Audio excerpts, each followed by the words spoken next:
Oh, hamstring. Up. Sniper, take the other picture. Yeah, I mean, that's how you can formulate opinions without having true facts. I'm telling you, think about it logically for just a second. Dear Reds fans, welcome back to the Zebra Zillionaires. It was a tough one yesterday. Live from Chatterbox Sports Studios, it's Off the Bench with Thom Brennaman. Well. Good morning, and a pleasant good Monday morning to each and every one of you. Off and rolling here in the work week on this beautiful sunny day in Hamilton, Ohio. We welcome you to Off the Bench, presented by our friends at United Dairy Farmers. We come your way Monday through Friday, 10 Hey. 12 p.m. Eastern Time. And you can find us on YouTube, Chatterbox Sports page. Live again today, Casey, on Twitter, X. That's right. Attaboy, you're on a case. Or you can download us in podcast form, search Off the Bench with Thom Brennaman, and you're dialed in. Going into last night's game, the big showdown with Buffalo. Bengals tight ends had 20 receptions total in 7 games with not a single touchdown. In the first half alone last night, the trio of Irv Smith Jr., somebody around here said, don't throw in the towel on the guy. Me. Tanner Hudson. And Drew Sample, who somebody else around here said, you can only hope to contain him. Drew Garrison. They had 7 catches and 2 touchdowns in the first half alone. Who said this team needed to make a trade for a tight end at the deadline? They don't need no stinking tight ends. Joe Burrow throws for a season-high 348 yards, 2 touchdowns, a 24-18 win over Buffalo. The Bengals go to 5-3 on the year, winning their 4th straight after that 1-3 start. And look, they showed the national TV audience last night that they are once again very serious contenders in the AFC. The defense, they just keep on keeping on. Once again, they come up big. They force 2 more turnovers. That's 10 in the last 4 games. One of the turnovers, the strip by Jermaine Pratt inside the 5. Former Bengals coach Kyle Caskey will join us to break it all down in about a half hour. Next up, surprising Houston, who got a record-setting performance yesterday by quarterback C.J. Stroud from Ohio State in a late win over Tampa Bay. More on Mr. Stroud later. But that's a big matchup for the Bengals. Thought at the beginning of the year that would be a layup. Might be, might not be. Damar Hamlin was not on the active roster for the Bills last night. He did come back to Cincinnati, where he nearly died earlier this year. On Saturday night, really cool story. He takes out 10 members of the UC medical staff that saved his life that night and surprised each of them with a scholarship named after them that will support underserved youth in Cincinnati. Good for him. As for the rest of the AFC North, a clean sweep over the weekend. The Steelers rallied to beat Tennessee on Thursday. Then yesterday, the Browns and the Ravens flexed their muscles over really a hapless NFC West. That division stinks. In Cleveland, you're a good friend and mine. Deshaun Watson returns for the first time in 4 weeks. He throws 2 touchdowns. The defense sacked Arizona rookie quarterback, Mr. Tune, Clayton Tune. They sacked him 7 times in a 27-0 shutout. The Brownies, like the Steelers, are at 5-3. For the Ravens, how about Keaton Mitchell? Who? Keaton Mitchell. 5 feet 8 inches tall, an undrafted rookie out of East Carolina, who before yesterday did not have a single NFL rushing attempt. He got the rock yesterday 9 times against the Seahawks. Runs for 138 yards and his first career touchdown, a 37-3 mauling in Baltimore. The Ravens rushed for 298 yards, 7.3 per carry. And their defense holds an opponent to 9 points or fewer for the fourth time this year. Baltimore atop the division at 7-2. Will face the Browns on Sunday. That'll be at home. Followed by the Bengalis 4 days later on Thursday Night Football. All right, look. Is anybody really believing in the Dolphins besides Reed Mouse? Seriously. 6 wins this year, all against losing teams. They're averaging 39 points per game. In 3 games against winning teams this year, they're 0-3, and they're scoring 17 points per game. Patrick Mahomes, 2 touchdowns. Kansas City holds off Miami 21-14. First ever game in the National Football League in Frankfurt, Germany. Brian Cook returned a fumble 59 yards for a touchdown to give the Chiefs a win. I'm telling you right now, if the Bengals played the Chiefs right now, the Bengals would drill them. There is something missing from Kansas City's offense. And you can say, well, yeah, they're 3rd or 4th in the league in yards and all that. You watch them week after week after week. Last week it was 9 points against Denver. This week the offense scores 14. There's something missing. Do they have a chance to get it together? Yeah, Patrick Mahomes said in the interview after the game with Peter King. He said, I promise you the offense will get it together, and this is the best defense we've had since I've been here. That's what Mahomes said. He might be right. I wouldn't bet against him. The next biggest game in the NFL yesterday, a thriller in Philly, the Eagles and the Cowboys. The Eagles turn it over 3 times, but hang on at the buzzer 28-23. Look, the Cowboys, another complete fraud. Again. Just so many little mistakes, right? 4th and goal. The receiver doesn't run a route, which if he catches the ball, he's in the end zone. He's a foot short. Then the quarterback. I mean, God forbid you just stick your nose in there and dive for the goal line. No. We want to dance and don't get hurt and just stick the ball. Oh, steps out at the 2. Field goal. They don't have it. Philly has the best record in the NFL, 8-1, Dallas 5-3. College football. Big Bearcat bash on Short Vine Saturday, boys. Redacted, just the bash on Short Vine. Yeah. No Bearcat bash. Yeah, bash on Short Vine. Just a bash. Bearcats look good, Tom. They look really good. Yeah, this is their year. This is their year. I agree. I'm starting to see it, too. Bearcats look very good. Emory Jones is a really good quarterback, made a lot of good throws.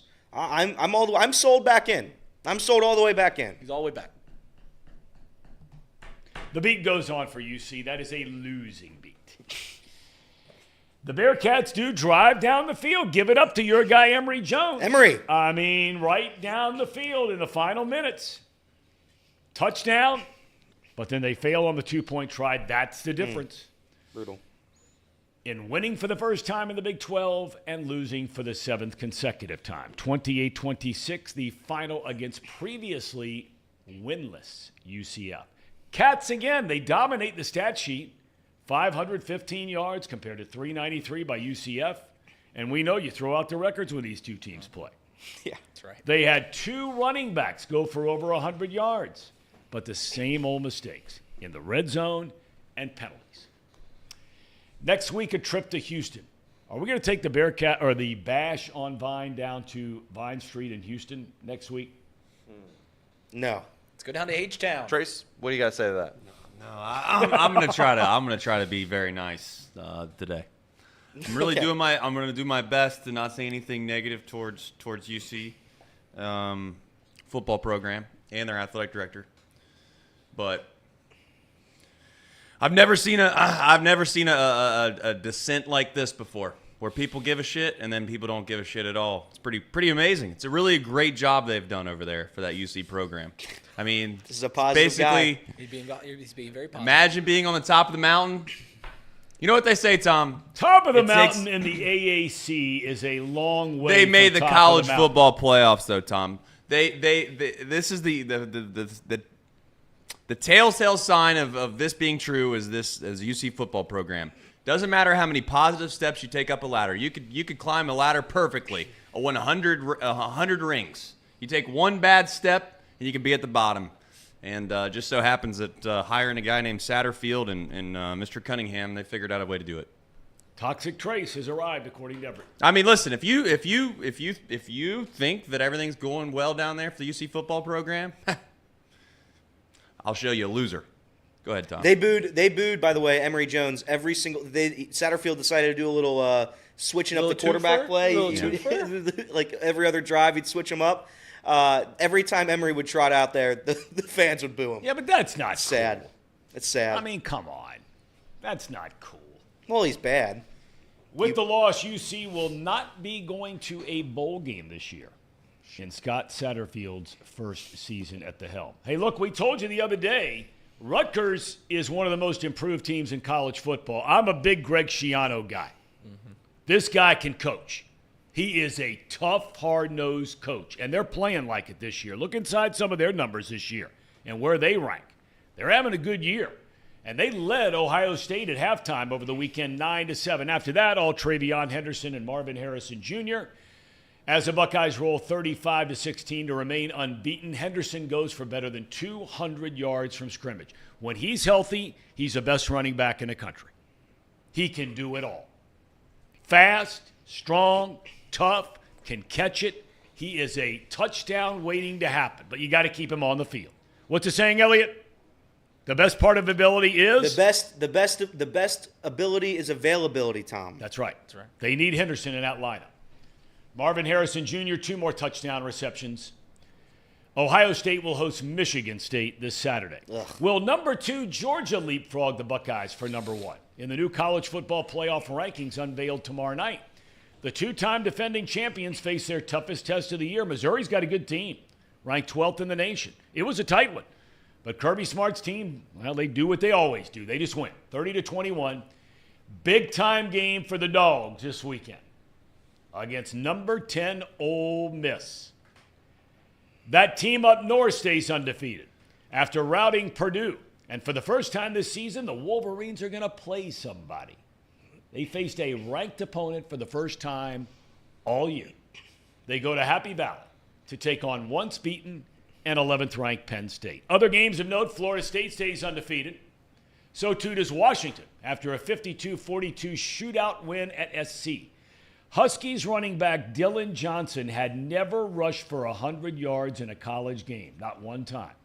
But against the Powder Puff Trojan D, he goes for 256 yards and 4 touchdowns. SC fired their defensive coordinator after the game. Caleb Williams, who all you guys badmouthed, 312 yards, 3 touchdowns, but it's never enough. You openly question whether Caleb Williams cared. He's hugging his mom, crying in the stands after the game. Gives it all he's got. SC plays at unbeaten Oregon next Saturday night. Listen to this. The Trojans have scored 122 points in their last 3 games. And they've lost twice.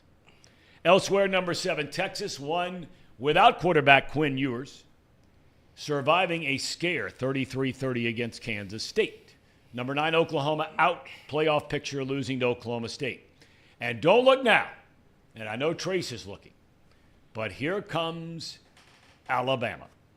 The once-beaten Crimson Tide have found their guy in quarterback Jalen Milroe. The freshman throws for 219 yards. He runs for 155 yards with 4 touchdowns.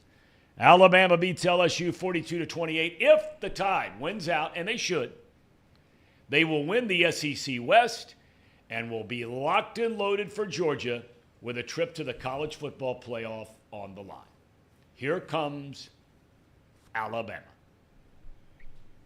Look forward to it. Somebody in this room said Saban's days were behind him. I don't remember who it was. Somebody said it. They are. In our Casey McAllister segment, how about FCC? How about that game Saturday? Seriously, I'm being serious now. That was fun. They're tied at 1 at the end of regulation. For this opening round of the playoffs, they got rid of playing an overtime period. They go right to penalty kicks, and they go to the 10th round? Yeah, the 10th. I think it's the 10th. The 10th penalty kick. I thought it was round. Well, 10th round. I don't know how. Semantics, Tom. Yeah, semantics. They did 2 rounds of 5, right? Yeah, it's 2 rounds of 5, Ten- but I think it went to the final You can't. round. Like it went to the final kick. That's right. That's right. Now, that's the good. Okay? And then there always has to be some bad. Okay? FCC will not play another playoff game. I mean, these are the playoffs, man. You play the whole year getting ready for the playoffs, right? They get started. You win the series 2-0. Getting ready after a couple off days? No. FCC will not play for 3 weeks. What? They gotta wait for that. Because of a window for international matches. They gotta wait. 3 weeks. Tom, you know what they say about Ohio weather? It only gets better from here. So, I mean, kudos to MLS. They're When just, I they're read just that in waiting for it to warm up around here. The Enquirer yesterday, I spilled a cup of coffee all over my shirt. I said, look, we can deal with this nonsense during the regular year. The International Cup and the Lamar Hunt Trophy Cup and the, whatever. Put a cup in your drop strap cup. But, I mean, international matches during the middle of the playoffs? 3 weeks, Tom. 3 weeks! The good news is they had 2 guys hurt. They had another guy who got thrown out of the game. So everybody will have plenty of time to heal up. You can have guys come back from an ACL by the time they play again. And it's a 1 and out. One and done. So let's just backtrack through this whole MLS postseason. Yes. We start off the first round where you have arguably, well, not arguably, they are the best team in MLS. Right. They have a 3-game series. They play the first game at home, but then they have to go on the road for the second game. And then they win those 2 games, and then they have the luxury of sitting on their tails for 3 weeks, and then they follow that up with a 1 and out game. All while none of the games are nationally televised. And the reason they're sitting out for 3 weeks is because of another league. because of a different. Could you imagine the NFL or any other league for that matter just being like, no, we're going to shut down the playoffs for a couple weeks. Shut her down. We're worried about the European NFL. The CFL. World Baseball Yeah, the Classic right in CFL. the middle of October. But that's okay. I mean, as Mouse Cop points out, we don't want to be a Cincinnati show hating on Cincinnati sports. Sounds like an MLS problem. They will face the winner of Philadelphia and New England in the next game. And by the time that happens, you'll have your Christmas lights up. You'll have a belly full of turkey. I mean, seriously. I'm not making this shit up. You will have a belly full of turkey. You will have finished the leftovers. You'll have your Christmas lights up, your Christmas tree up, and your kids will be out for Christmas break. You can take everybody to the FC Cincinnati game. It's just the sport that keeps on giving, Tom. It really does. Amen. And believe it or not, ready or not, college basketball season begins tonight. We'll check with Elliot more on this shortly. Oh, yeah. UC will host Illinois, Chicago, 9 o'clock. Robert Morris is at Cintas Center against Xavier, 8 o'clock. NKU, my guy Darren Horn. They play at Middle Tennessee. Ohio State hosts Oakland. Dayton at home at the UD Arena against SIU Edwardsville. Miami is at Evansville. And 16th ranked Kentucky at Rupp Arena to face New Mexico State. So, boys, how's everybody doing today on this Monday? Great night for the Bengalis, right? Casey, you had to be fired up. You had a hard time sleeping, didn't you? Very fired up, Tom. I mean, they just dominated that game from start to finish. They never gave up a lead, and it was just fantastic to see. I thought that this is what they were capable of doing all along. And so far, the first 2 weeks after the bye week, they've proven it. They're healthy. They're firing on all cylinders. Well, most of their cylinders. Not all. Not all cylinders. They're not They scored winning 3 every points single. in the second half. Yeah, but they did just enough to No, win. they did. I'm not did just disagreeing enough. with that. And Bills are a good team. They're a good team. They are. So They are. And you know what? There's a lot of fight in that Buffalo team. I like their coach. I had met him when he was an assistant coach. McDermott. He's a former wrestler, I believe, at William and Mary. I mean, those wrestlers are different cats, man. No doubt. Yep. I mean, different cats. He's a tough dude. And they had more guys. injured coming in, more guys getting injured during the game on defense, and they competed. That's right. They competed. What was wild about that too, Tom, was they kept losing the green dot, the guy that was the signal caller for the defense. I don't know if you all were paying attention to that, but they had to change their defensive signal caller like twice in that game. So kudos to them for being able to keep up with that and still having the same game plan, being able to hold us to 3 points in the second half. But when you dominate the first half like you do, that's pretty easy after that. But could you guys believe, and I'm going to give you the stage since you were the guy that's been talking this guy up. Yeah. I know you're not one to pat yourself on the back. No, I'm very or humble. stick your chest out on stuff Very like humble. this, but you have been singing the praises. You're like the lone wolf in the wilderness, right? Mm-hmm. On the top of a mountain, snowy, cold winter night, with basically a chant of Drew Sample. And look what happened last night.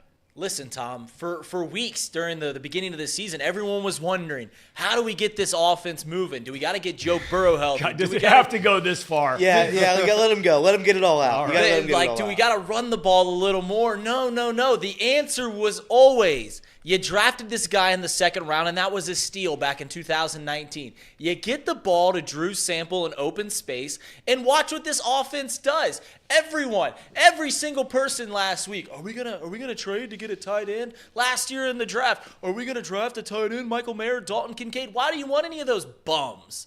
We've got Drew Sample, DS89. Tom, there's 3 moments when we look back, human beings, Homo sapien species, and we remember That's a big word. Easy. Our audience is quite limited, as are the co-hosts. we remember 3 things in the history of mankind. It'll be the discovery of fire, the invention of the submarine, and that Drew Sample Submarine? What about a wheel? invention of a Tom. Can a wheel go underwater? No, I didn't think so. And Drew Sample's touchdown. He saved the season on that single play, made a man miss, was lowering shoulders before that. Drew Sample is the savior. He's the prince that was promised. Joe Burrow was nothing before Drew Sample. We all know this. He was just a kid from Plains. He was just fumbling around up there in Columbus, Ohio. Then Drew Sample gets drafted, and what do you know? Joe Burrow turns into the greatest quarterback ever. Listen, Tom, though, in all seriousness, the efforts of the Bengals to get their tight ends involved has paid dividends over the last 2 weeks. There's a degree of trust from Joe Burrow and his receivers, and the fact that they're trying to feed Irv Smith the ball, the fact that they got Tanner Hudson on the active roster and they're throwing the ball to him, and just the fact that they dump it down to Drew Sample a few times, obviously one turned into a touchdown, there's a degree of trust, there's a degree of understanding that this tight end room, everyone says it's the worst in football, but here they are, a big piece in the reason why the Bengals won yesterday. Tell you what, Tanner Hudson was impressive last night. I mean, I know we're joking around a lot, but that kid every time they went to him, he caught it. He was tough. He sticks his nose in there. I didn't know his whole story. Collinsworth laid it out there last night, former quarterback, right? Yep. And recognizes where there's a little soft spot in that zone. You hear that term all the time on telecast, but it's true. Some guys just don't have that sort of fifth, sixth sense about them where, all of a sudden they just know where to settle in and make themselves open, and you catch it, and on you go. Irv Smith Jr. That was a big-time catch, Zebra, in the corner of the end zone last night by Irv Smith Jr. I've been saying that was a big-time catch. I've been a big Irv Smith I've guy. been saying it all year long. I'm the only guy in this room that said, That's don't talking bad throw about in Irv the Smith. towel. Oh. I've been saying it all year long. Irv Smith is the key for the key to success for this team. Right. He is a good tight end. He was the star in Minnesota. He was the shining star that made his way home to Cincinnati. This is the Irv Smith roster. This is the Irv Smith team. If Irv Smith's involved, we're going to be winning a Super Bowl real soon. Real soon. And I've been on that wagon. So every team uses 3 tight ends in their offensive game a lot. We have three solid tight ends now, just like the Reds had 3 solid catchers. So it's a very similar situation. I love them all. Each one's better than the next. Chase is one of the coldest human beings I've ever read in the chat. He says Irv dropped his game ball. That's kind of funny, Tom. I mean, sometimes you got to give people credit if they're funny. That's relatively funny. It's a funny one. The Bills decided last night that they were going to try their best to not let the receivers hurt them, even though they still did in some spaces. Right. But they left the tight ends in one-on-one man coverage, sometimes with linebackers. And I seen a tweet yesterday that I don't know. I can't give the source of it because I don't remember, but basically said that the closest thing to Tom Brady since he's left has been Joe Burrow. And I think I would agree with that because Joe Burrow, although he might not have all of the physical attributes that are going to impress you if you take him to a combine, he's not the fastest guy, but he's fast enough, and he's really heady in the way that he plays. He knows where he needs to get to, and that's the thing that was missing the first few weeks, as we all found out and we all know. And I get everyone's going to be like, oh, I was never worried, this, that, and the other.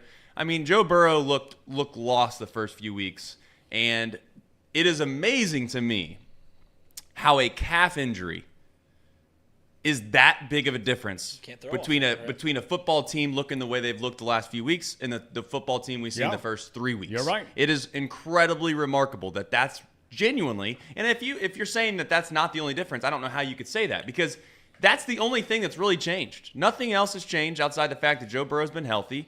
And you're starting to see why the guy makes as much money as he makes. Now, again, kudos to you if you weren't concerned at all. I think that you're probably lying through your teeth. But, I mean, you guys know how I'm not much of a Bengal homer around here. I would say at this point, of all the teams in the AFC, you can make the argument the Bengals have just as good of a chance to make the Super Bowl as anybody else. No doubt. No doubt about it.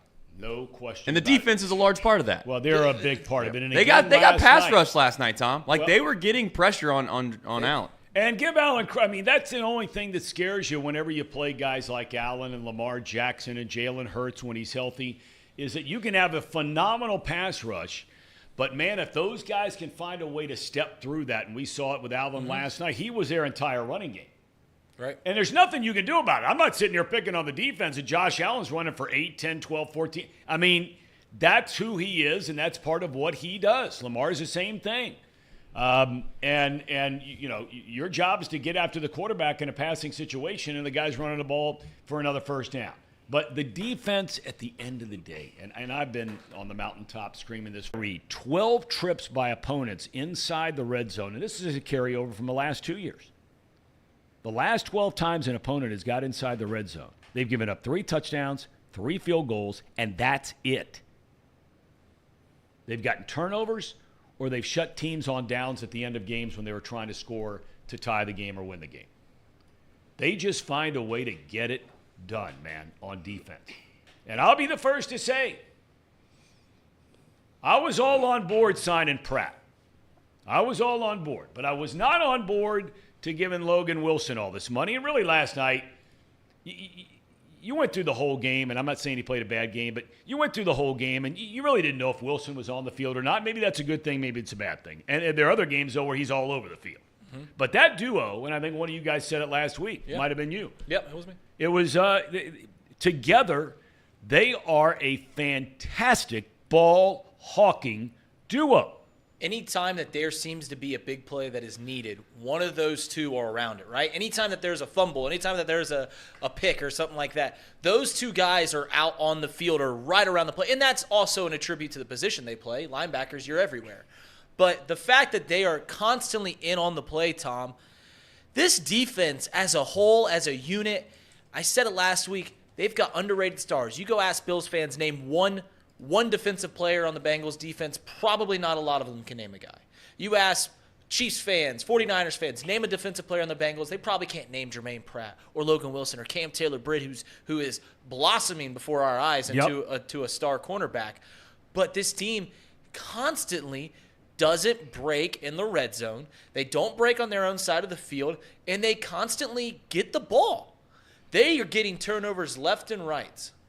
So this defense just seems to come up with big play after big play, and it's Lou Anarumo, it's these studs, it's just their ability to get these plays. It's fantastic.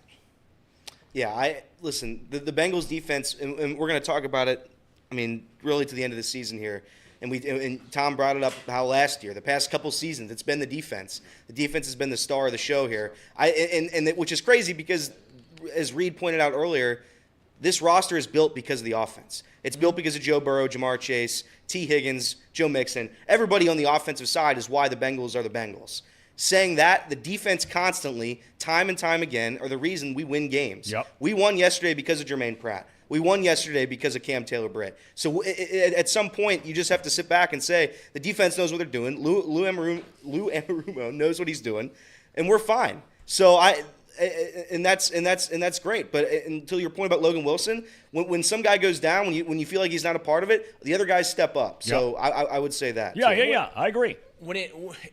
I think it's a little tired when fans want something from like mainstream media to like when they're like, why aren't the national pundits talking about the Bengals or talking about the Reds or yada yada yada. I would love for someone to acknowledge what Cam Taylor-Britt is doing. Because Cam Taylor-Britt locked up Stephon Diggs and come up with a big pick. Yep. He's like I said, he's blossoming into a star before our eyes. And maybe it's good. Maybe it's good that he's under the radar and people when they get ready to play the Bengals, they're not looking at number 2-9 and be like, how are we going to move the ball around Cam Taylor-Britt? That's fine, but I would give someone in national media some credit if they could see what Cam Taylor-Britt is doing for the Cincinnati Bengals team, what this defense as a whole is doing, but especially 2-9, who is, like I said, blossoming before our eyes. He is. He's solid. I mean, look, all those guys in the secondary. Nick Scott was part of that play for the strip last night. Yeah. Put a big hit on Kincaid, and Pratt just sticks his fist in there and bashes the ball out. So good for Nick Scott. He's been beaten up a little bit in his town to start this year. He's losing more and more playing time. But I mean, Awuzie is just solid. Hilton is just solid. Their linebackers, their safeties are playing better. You talk about Cam Taylor-Britt. You look at their defensive line and all the pressure they're generating and readers showing up. Mm-hmm. And now all of a sudden, you get in the game last night. One of the things that I always think about, when you're part of a team in anything, right, you want to be involved. Okay? I mean, whether it's how much playing time you get or when you do get playing time, do they just ignore you or do they pay attention to you or even know who you are? I mean, when I look at last night, Burrow threw at least 3 completions to 7 different players last night. All 7 had at least 1 gain of 10 or more yards. Now think about that if you're on the team, right? And you're the backup running back, or you're the 4th tight end, or you're 3rd tight end, or 2nd tight end, or you're getting killed in the press. Higgins shows up last night over 100. Chase gets hurt, falls down. And by the way, before I forget about this, there are moments when you watch games on television where whether it's play-by-play guy, more times than not it's the analyst because they can put things into real perspective for you. Collinsworth's line last night about Jamar Chase, if that doesn't tell you what a football player's life is like. Did you hear the line he said last night? No. So the ball, he jumps up in the air, smashes down on his back. Collinsworth immediately, he's like, oh, man. He said, I have had so many of those. He said, and I can promise you. He said, I can promise you that Jamar Chase is going to have to crawl out of bed tomorrow. He said, that's how bad this hurts, what just happened to him. He said he will crawl out of bed. And Collinsworth said like 2 minutes later, if you're a friend of his or a family member, don't call this dude before 8 or 9 o'clock tomorrow. Because if his phone is not within reaching distance, he ain't getting it. Yep. And then you saw him wrapped up on the sideline, right? Immediately thereafter, stayed in the game, had a big 30-yard catch a little bit later on. But back to the guys getting involved in the offense. A lot of us were critical when Burrow was hurt about not throwing the ball down the field. He had the lowest per attempt pass attempt yardage in the league for the first 6 weeks. Yesterday, he had 9 completions of at least 15 yards, which were his most in a game since last November at Pittsburgh. So they're starting to throw the ball down the field a little bit, or at least getting chunk yards. Right. Right. including your guy, Drew Sample. Big chunker. Well, I don't think they threw downfield to Drew Sample at any moment of the game. I don't want Drew Sample going out 10 yards behind the line. But, Tom, there is still a problem, I think, with the run game. I don't think we ran the ball very well last night. No, we did not. But you didn't need to. 350 yards on offense. Certainly when we got the turnover from Cam Taylor-Britt, you would have liked to see a little bit of push and get some points on the board there. But penalties killed him there. That's true. Yeah, the penalties started piling in there in the second half. That was absurd. That was, and again, at some point, Casey was telling us in the chat last night, and I agree with him. At some point, the NFL, it is an entertainment league. We can't have 6 straight penalties on 6 straight plays. It can't happen. It can't happen in this sport. In every play in the NFL, I firmly believe this. There's going to be a penalty. There could be a penalty on every single play. And last night, that officiating crew, who, by the way, has accrued the most penalties out of any crew in the league, was doing their job. I mean, they were calling penalties. But here's the thing: if you're doing that on Sunday Night Football with the best game of the weekend, it's going to ruin the value of the product. And that's what was happening last night. It was a shame. It was a shame that was happening. And I know there were mistakes by the Bengals. I can't defend the Bengals. It was their responsibility to not get called for these penalties. But at the end of the day, I mean, viewing experience was horrible. You were saying. I kind of lost that was my bad. That was my bad. Train of thought. That was my bad. I'll throw this to you, Tom. Did you see that stat? They flashed it up on the screen yesterday. I think Paul Dehner from The Athletic tweeted out this last week about the Bengals' records when they score first. Yeah. They are 19-2 last year and this year when they score first. Their 2 losses being the Titans game this year and the Ravens game on Sunday Night Football a season ago. This team is one of the best closing teams in the league. And yeah, you could look at last night and say they had chances to put the Bills away a couple of different times. They never did it. They dominated that game and only won by 6 points. Yada, yada, yada. All that's well and good. They still won the game against a playoff team. Yep. I'm tired of worrying about how it looks now that I've seen the Bengals play a good game. I'm tired about beating teams by 15, 20 points. I don't care about that anymore. Just win the game, keep it moving, keep it rolling down the line. But this team, when they score first, this team, when they take a lead at any moment in the game, they're tough to beat, Tom. Yep. They're tough to beat. That's the thing about this Cincinnati Bengals team, that maybe it's credit to Joe Burrow. Maybe it's a credit to Zach Taylor, Lou Anarumo, those defense, anything, all of the above, all of it, is that this team is winning games. And I don't mean that to sound like, oh, well, duh, yeah, whatever, or they're 5-3, whatever. But this team has a penchant away that they look terrible for 6 weeks, and they found out 3-3. Now they've won 2 games in a row, and they're 5-3, despite having a hurt quarterback, despite not looking like their best ball. They're 5-3, and they're in a playoff spot right now. This team has shown us over the past few years that they know how to win games against good teams. Yep. And despite that we're 5-3, despite that the Bengals are 5-3, every team, I think you said this, I think Trey said this, the way that they've looked at the current moment, every team in the AFC, every team in the NFL is scared to play the Bengals because Joe Burrow's 5-1 against Josh Allen and Patrick Mahomes. Yep. 2 of the best quarterbacks in the league. Just a few years ago, they were 1-2, MVP front runners through and through. And he is 5-1 as a starting quarterback against Patrick Mahomes and Josh Allen. Yeah, I mean, look, they just find a way to get it done, and they start fast. At least that's been their MO when they've been good. Early this year, they weren't starting fast. I think it was the first 5 games of the year, first 4 games of the year, they did not score a touchdown in the first quarter. And now all of a sudden they got it rolling. Mm-hmm. I mean, they got it rolling right from the get-go. Is Kyle ready to go? Yes, he's ready. Are we having some internet problems today in the building or no? What's Boy, have we ever.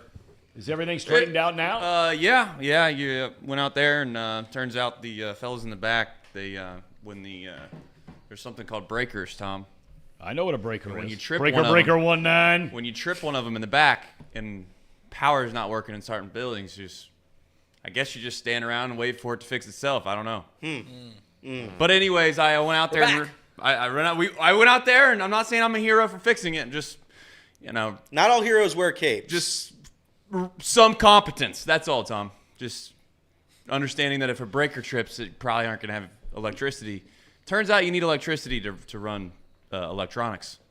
Yeah, but that wasn't one of the 3 most important things No, it wasn't. discovered in the world. It was No. fire submarines. The invention of the submarine. Good Lord. And Drew Samples. Are you kidding me? Drew Samples scored yesterday. The Tom. submarine. That is something. I mean, forget electricity. You can't go. Forget 10,000 the wheel. You can't go 10,000 leagues Right? under the sea without a submarine, Tom. So Before we get to Kyle, I just want to say, before our internet goes out one more time, please like the stream. We really appreciate it, guys. I don't want to lose you all again, so please take some time, like the stream, leave a comment. We really appreciate it. Lure Up is worried about why it's tripping. He doesn't want us to burn down in the building.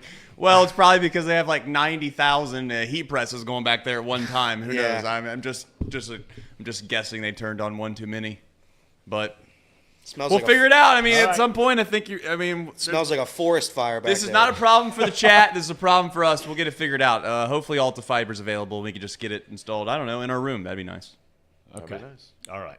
Lawnmower Man was around the corner. Yeah, Was looking into it. I don't know think if this he is his tripped up services. something on a corner of the sidewalk Yeah, out that there. might have may been it. led into the That building. might have been it. All right. Let's get to our main man here. He's with us each and every week, and you can check him out Tuesday nights at 9 o'clock, correct? That's correct. That is correct. Kyle Caskey, former coach in the National Football League and major college football, 18 years, 11 with the Bengals, 5 as a running backs coach, helped coach the offensive line. Coach, good morning down in Louisiana way. First of all, how did Denham High fare over the weekend? Well, we fell to the team that won the district. We scored 21 points, and we ended the game kind of like the the Rams-Titans game where they ended on the 1 yard line. We were down a score and literally ended up on the 1 yard line at the end of the game. Time ran out on us, so it was not a good way to finish the season. That hurts. That hurts. All right. Let's get to your overall 10,000-foot, to borrow Trace's term, macro view of the Bengals game last night. I think right now you're seeing the team you thought you were going to see, and then I'm being Captain Obvious when I say that, but again it's the Burrow that everybody expected to see, that can come out and can scramble around and can make plays, keeps his eyes up downfield. Will run it when need be. They're calling quarterback draws. I mean, they're doing all the things that you expect to see out of this team. Last night was, I think that they must listen to these shows, or maybe we're just some sort of weird Nostradamus thing, but we keep talking about using the tight ends, and why aren't the tight ends being used? Well, they did use them. Now, I will say there was the first touchdown to Irv Smith. That was a really good play design because it was basically zero coverage. They were playing man, and the one guy that you knew you weren't going to get doubled on was Irv Smith, and they took advantage of it. And then later on, when the Drew Sample touchdown was actually just a check down. It was they were blocking, and the guy that was covering him just said, "Screw it, I'm gonna rush." He just dropped out and made a couple guys miss. But I think right now you're seeing offensively a team that is doing what they're expected to do and finding ways to get the ball around the field, so that when the time comes and they need Chase to have a big game, hopefully they've got the coverage kind of moved away from him a little bit because of using all the other guys. And then defensively, man, I thought overall last night, really they didn't have a whole lot going on. When Josh Allen's your leading rusher, that's probably a good thing. I mean, I know Josh Allen's a good runner, but when you just take the run game totally out of the picture, that's one thing I think that helps out any team. So defensively, I thought they could have. There were some things they could have done here and there, but I mean overall they were solid. All right, let's get to you. You want us to look at 4 plays here today, and let's start with something we saw last week on the very first drive against San Francisco. Burrow had shown signs of being healthier against Seattle, but then they had the bye week, and then that first drive of the game against San Francisco, somehow, some way, he eludes 3 different potential sacks and throws a P to Higgins along the sideline, catch, first down. Last night, we saw it very early again, right? Yep. And this first clip here is really this is something you gotta start looking at. The defensive backs are usually in coverage; they'll stay in coverage. And when Burrow breaks the pocket here, and you can see he even almost gets tripped up, but he doesn't. But when he leaves the pocket, I want you to watch Jordan Poyer. He's the defensive back on the 30. He actually runs up to go take Burrow on as a runner, and totally just drops his coverage of his zone over there. Now, he wasn't in man coverage on Higgins, but that's his zone that he just voided because he said, well, here goes Burrow. He's going to start running the ball. I think a few weeks ago, people don't do that. And again, that's a key point to make it right here. You see how he steps up and he just kind of voids out that flat area over there. And that's one thing I think you didn't see of a lot of before, but that's something that Burrow's ability to run the ball and that threat opens up those type of plays. All right, now let's go. That again, you talk. Go ahead. Forgive me. I thought you were go ahead. I was going to say that, but that right there shows right there where if you have the amount of talent around him that are running routes and out there, but then he all of a sudden becomes a runner as well. It does put guys in a predicament sometimes of having to pick and choose. Do you want to, pick your poison at this point? And, Poyer chose his poison to go, tackle the run and gave up the pass.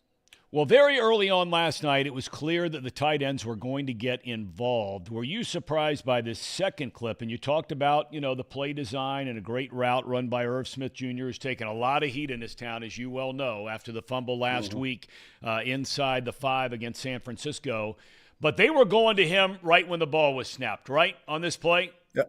I think when they motioned Joe Mixon out, it confirmed that it's a man coverage. So right here, knowing Buffalo and see how they motioned him out and they all moved over, and you can tell they're all talking through it. And it's a version of kind of a zero double hole. They're kind of playing underneath coverages. You see there's like 2 guys playing underneath, but what they're doing outside over there with Higgins and Boyd, they're going to consume them over there with those 2 little snag routes they just ran.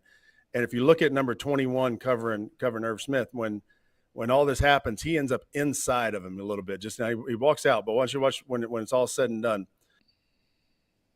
and he runs out here, you can see it right there. Yep. See how he broke out, he stayed inside of him, and all Burrow's doing is throwing it to the corner. You've seen that throw, 50 times between him and the receivers.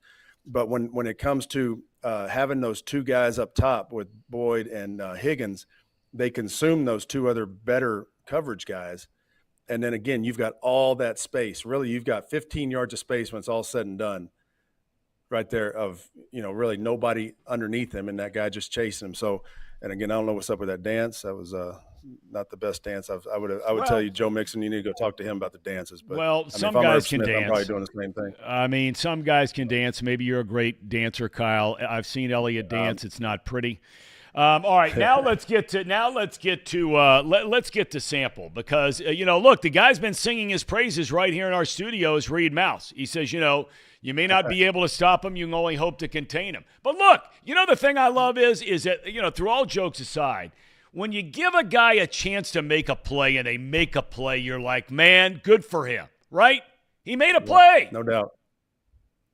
I mean, the kid, and if you watch the play, all this is max cover. So this is 3rd and 7 right now, and that area where Buffalo has liked to zero blitz, okay, which means bring everybody. So that's why they've got all the protection issues in there. Now, number 23 there, Micah Hyde, is actually in coverage on Sample. So when Sample blocks, you'll see it from the end zone. When he blocks here, Micah Hyde, who's right, you can see him number 23. When he decides to block, he'll add on because he is in man coverage right now. So when 89 goes to block right here, you'll see it. You see how he adds on, and then there's a point where Sample's like, okay, well, look, I got all this space. And all he does, he gets now this right there. That's you got to give that kid credit there. Now, yeah. The whole check down thing, but the fact that he made a guy miss out there in space like that, let the guy eat every once in a while. Absolutely. Like Reed's saying, you got that's not containing him right there. And but that's also a reason right there that Joe Burrow understands what coverages are in there and how the protections are working versus those guys because he knew that they were going to add on, and they probably had something worked in there to where if there was a timing element and you weren't really blocking the guy, go ahead and leak out and we'll get you the ball. So that's what I was getting ready to ask you. Yeah, that's what I was getting ready to ask you. When you look at that play for the layman like me, okay, and he's clearly in there initially to be a blocker. So what is it? Was it a case there where Sample, if I hear you right, where Sample is seeing the 23's not coming, right? But he pulls up tight end. Okay, now let's get to Mixon. Now, look, the running game wasn't as good as it was against San Francisco, but look, different teams give you certain things, and they're going to try to take away other things. But what are we seeing here on the Mixon touchdown? Well, the biggest thing I want you to watch is number one with Joe Mixon. He just hits us from the sideline. You can see there's no hesitation. He knows right now this is a duo play, so this is the easiest blocking play in the entire football playbook of anybody. But I want you to watch the double teams by Volson, Karras, and then Kappa and Williams over there, Jonah Williams. So you see how they're hip to hip right there. If you can kick that back right there, I want you to just watch how they get hip to hip and they take those. We always said this was 600 on 300, so they're hip to hip right there. So you've got your 600 pounds pushing their 300 pounds straight back. Now the center and the Volson and Karras, they're working to that linebacker whose head's kind of popping up over them. Williams and Kappa are working to 50 that kind of shot through there, but I mean, it's the fact that they took those guys and just drove them into the end zone, knowing right there that's I guarantee you they knew what was coming. That's not a formation or the type of play when you've got that personnel in there. They've got their hand in the dirt or on the turf, and I mean they knew what was coming. And the fact that they got it, just the movement they got on those big dudes that Buffalo has, it shows that offensive line is starting to show signs of kind of the cohesiveness as well. They didn't play much together in the preseason. Well, preseason's, the preseason of the regular season's over now, and I think that's why you're seeing more better play from the entire group. Well, look, we had Anthony Munoz on here last week, and I mean, I don't know if there's a greater source of information. I mean, obviously you coached a long time in the NFL, and you had running backs, you had offensive line for a long time. I mean, Munoz, he just laid it right out there. He was just completely perplexed how once again this year, when you're asking Jonah Williams to go from the left side to the right side, you bring in Orlando Brown, he's your new left tackle, and the importance of cohesion of that group, to borrow your term right there. And he just said for the life of him, he cannot understand how they're not getting snaps together in preseason games. He said it, not me. Yeah, and he's a Hall of Famer, and he knows what he's talking about. I would take the word of a Hall of Famer over any coach any day that's actually played that position. A guy like, Whitworth should be in the Hall of Fame one day. I mean, if he's not, that's a travesty. But, it's one of those things where you look at a guy like Munoz or Whitworth or, anybody that's played that position for a long time at a high level, and they understand that you can't just show up next to the guy next to you. That's why there's so much when somebody gets hurt and a new guy comes in, whether or not that guy's been on the team for forever or not, there's a point where you have to at least get a few plays in with them, and a lot of times those starters aren't getting a whole lot of reps with the immediate backup guys for the position next to them. So to get some play time in the preseason, that's something I think teams have got to start moving back to and stop worrying as much about the injuries. If you do it right and you play it to a high level during the game, I'm talking about the players. If they take it seriously and play it like a real game and not just, like a practice where they're trying not to get hurt, that's when you get hurt, is when you're trying not to. But if you go out and play, a lot of times, you'll be okay and you'll get the work in that you need. All right, here's the last thing I have for you, and we talked about this at length, it seems like, for the last 2 years because, as you made reference to earlier, at the end of the day, the Bengals defense, despite all the, big stars on the offensive side of the ball and all the money spent on the offensive side of the ball, the defense seems to be the side of the ball where the Bengals most frequently are winning games. Now, I got a question for you on this. We've seen now 4 games in a row where they come out fast. So their scripted plays are really, really good, right? We've also seen long stretches over the last couple of years, including this year and including last night, where the offense just disappears. They get 3 points in the entire second half. Does that concern you when you're watching this team becoming what everybody around here is hoping they're going to be? But this is more than just a trend. This has been going on a while now. Does it concern you at all, despite winning games, 4 in a row, 5-3, Burrow healthy, all that stuff? I think it is going to be a concern if they and I think again it goes back to being aggressive. I think sometimes when you get a lead like they had last night, your aggression you kind of lose it. And that's just that's not a knock on Zach or anything like that. It's just a knock on coaching in general. I think there's a lot of coaches that you get to that point and you just say I don't want to screw this up, instead of saying no, let's keep it going, let's just keep adding points to it. But I think that's that mindset, slips in a little bit. But I think too, also, there were some things last night. If Buffalo doesn't get called for that phantom intentional grounding that they had, that I don't agree with that at all. I know this is a Bengals show, but that was not intentional grounding by any means. That was just a miscommunication with quarterback and the receiver. But if that doesn't happen, and they can keep that drive going or kick a field goal there or something like that, they're going to have to score more points. And I think that's, the thing is they got a few breaks last night, go their way in the second half against Buffalo's offense. Well, if you get a play here or there, you'll score. So I think the aggression maybe needs to be, kind of kept up a little bit during the second half instead of just, taking their time and trying to just kind of nurse the lead. I agree with you. Kyle, we thank you so much for your time. We'll look forward to your show tomorrow night at 9 o'clock Eastern time. Thank you for your time this morning, my friend. Yes, sir. One last thing. Brad Robbins had a heck of a game. 3 Let's go. punts, all three inside the 20. I just had to throw that out there. So Brad Robbins had one heck of a game. 3 punts. Anytime you only punt 3 times, heck of a game. So that's because he had learned to sign steal. And he knew about the rush that was coming. Well, I appreciate you guys having me on again. All right, Kyle. Be good, Coach. We'll see you later. Okay. Coach Kyle Caskey, kind enough to join us, and check out his show tomorrow night. Look, it's so interesting to learn more about the game. Like we all, we watch it. We all think we're experts on it and this and that. Why did it do this? If you watch that show, and Casey, I know you are totally dialed in on that show, you can learn a lot about football. There you go again with this habit of yours. It's almost like a vanity thing here. Everybody else here, well, no, that's not true. I'm the only one wearing a headset, so maybe it's me.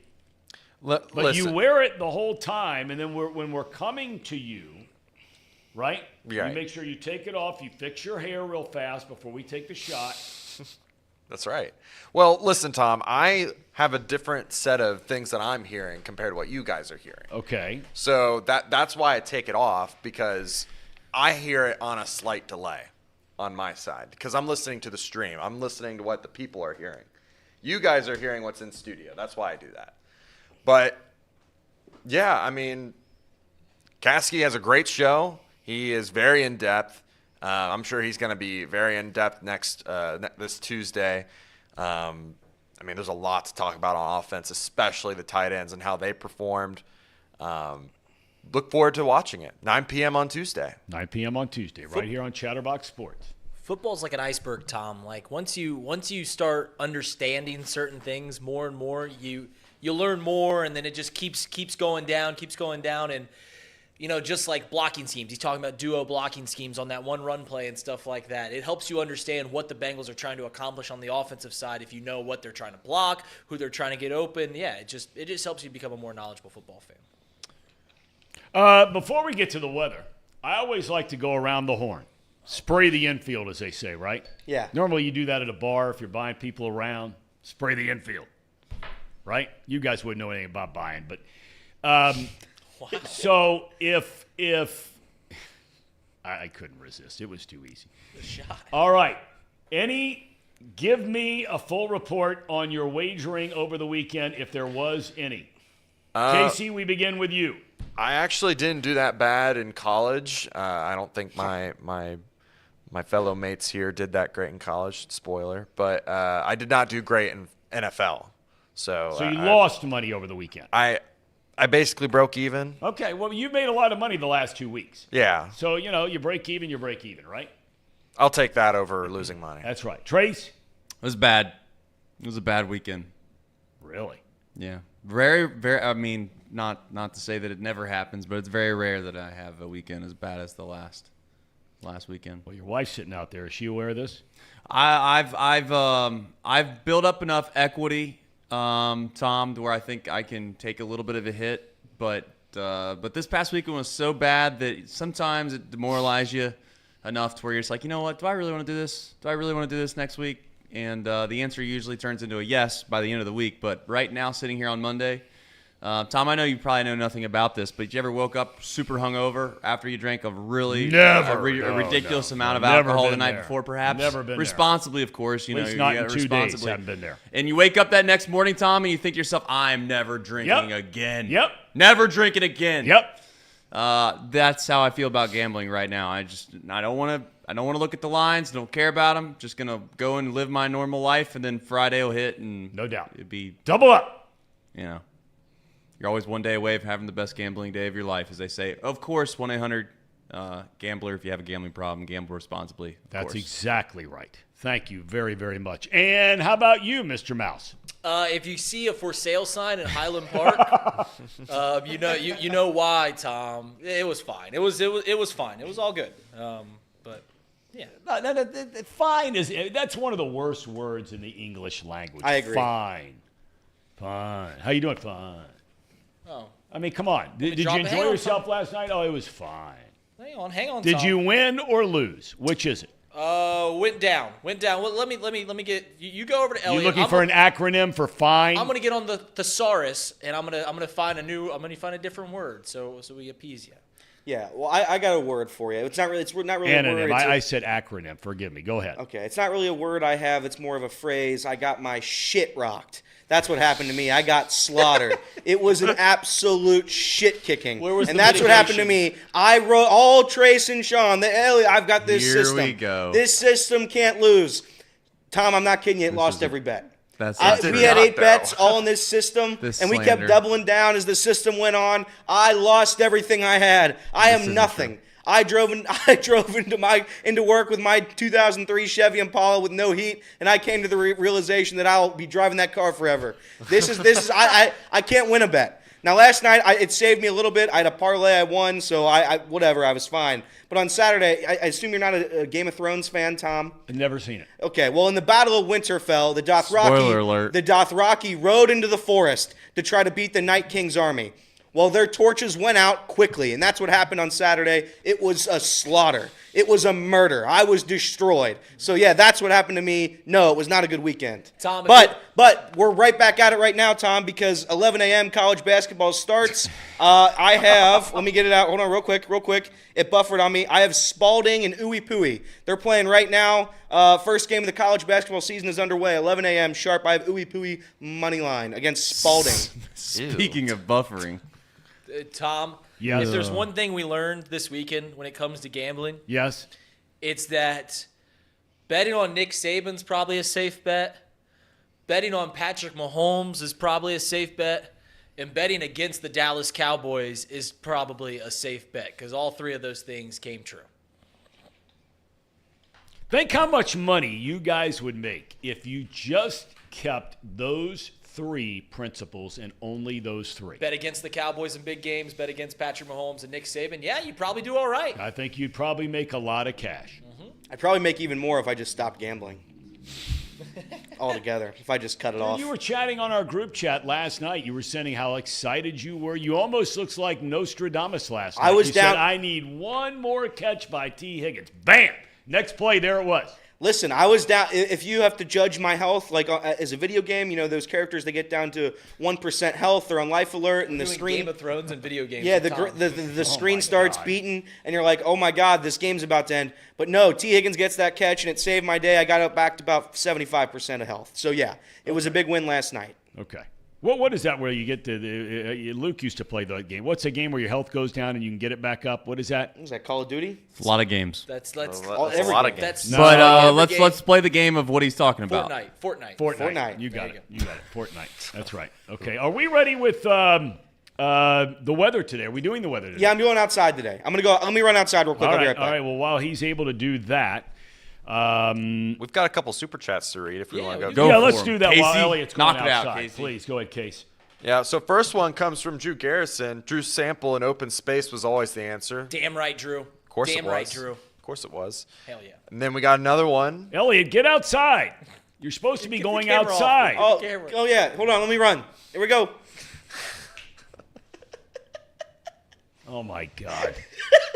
I mean, the brain Listen power. to that laugh, by the way. You know what's hilarious is earlier in the show we were getting basically bombarded by saying we were turning into a normal radio show, and Elliot just turned that on its head really quickly. Elliot did? Yeah, I mean, usually you can't drop the shit word like 9 times on the radio. I don't think that's permitted. And then on top of that, usually they don't talk about degenerate gambling a whole lot. By the way, if you have a gambling problem, call 1-800-GAMBLER. Yes. Responsible gambling, of course. Go ahead, Casey. Casey, All right, set Casey. the Chi-Town Real Estate, Chicagoland in Northwest Indiana. Marching into the chat with a mission this Veterans Day. Let's support veteran-owned businesses like his. Love you all. Amen. And then Swaggy Play with 2 super Swaggy chats. Play. Like Fire- that nickname.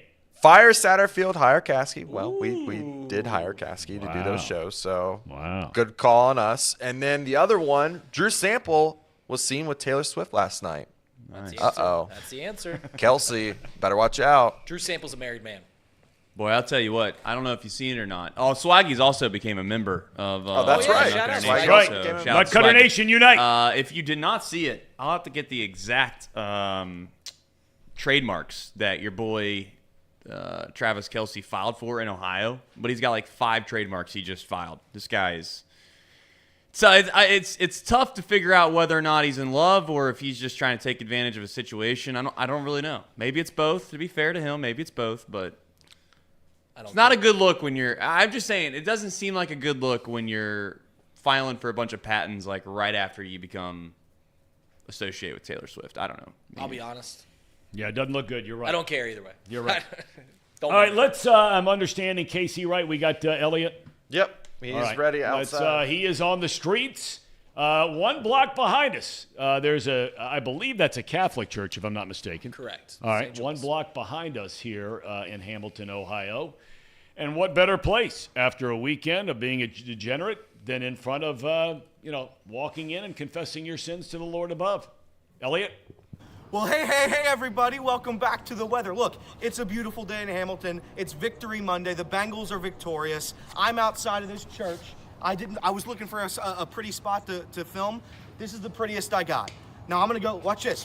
Reed, follow me into the street. Follow me into the street. We're going to play a little Russian roulette here. I'm going to keep walking into the street. Hopefully no car hits me. All right, so today, high of 67 degrees. It's going to feel great. Low of 47. That's not so great. But overall, it's a very good weather day. No cars coming, haven't been hit yet. If I do get hit, Reed's getting hit with me. We're both going to take the beat. Right now, beautiful weather outside. I'm sure there's people looking at me wondering why I'm in the middle of the street doing this. Listen, don't question it. Don't question it. I haven't seen the lawnmower man yet. I'm sure we'll see him later today. But that's it. That's the weather. We're in the middle of the street. We're in Hamilton. It's a beautiful day. The Bengals won.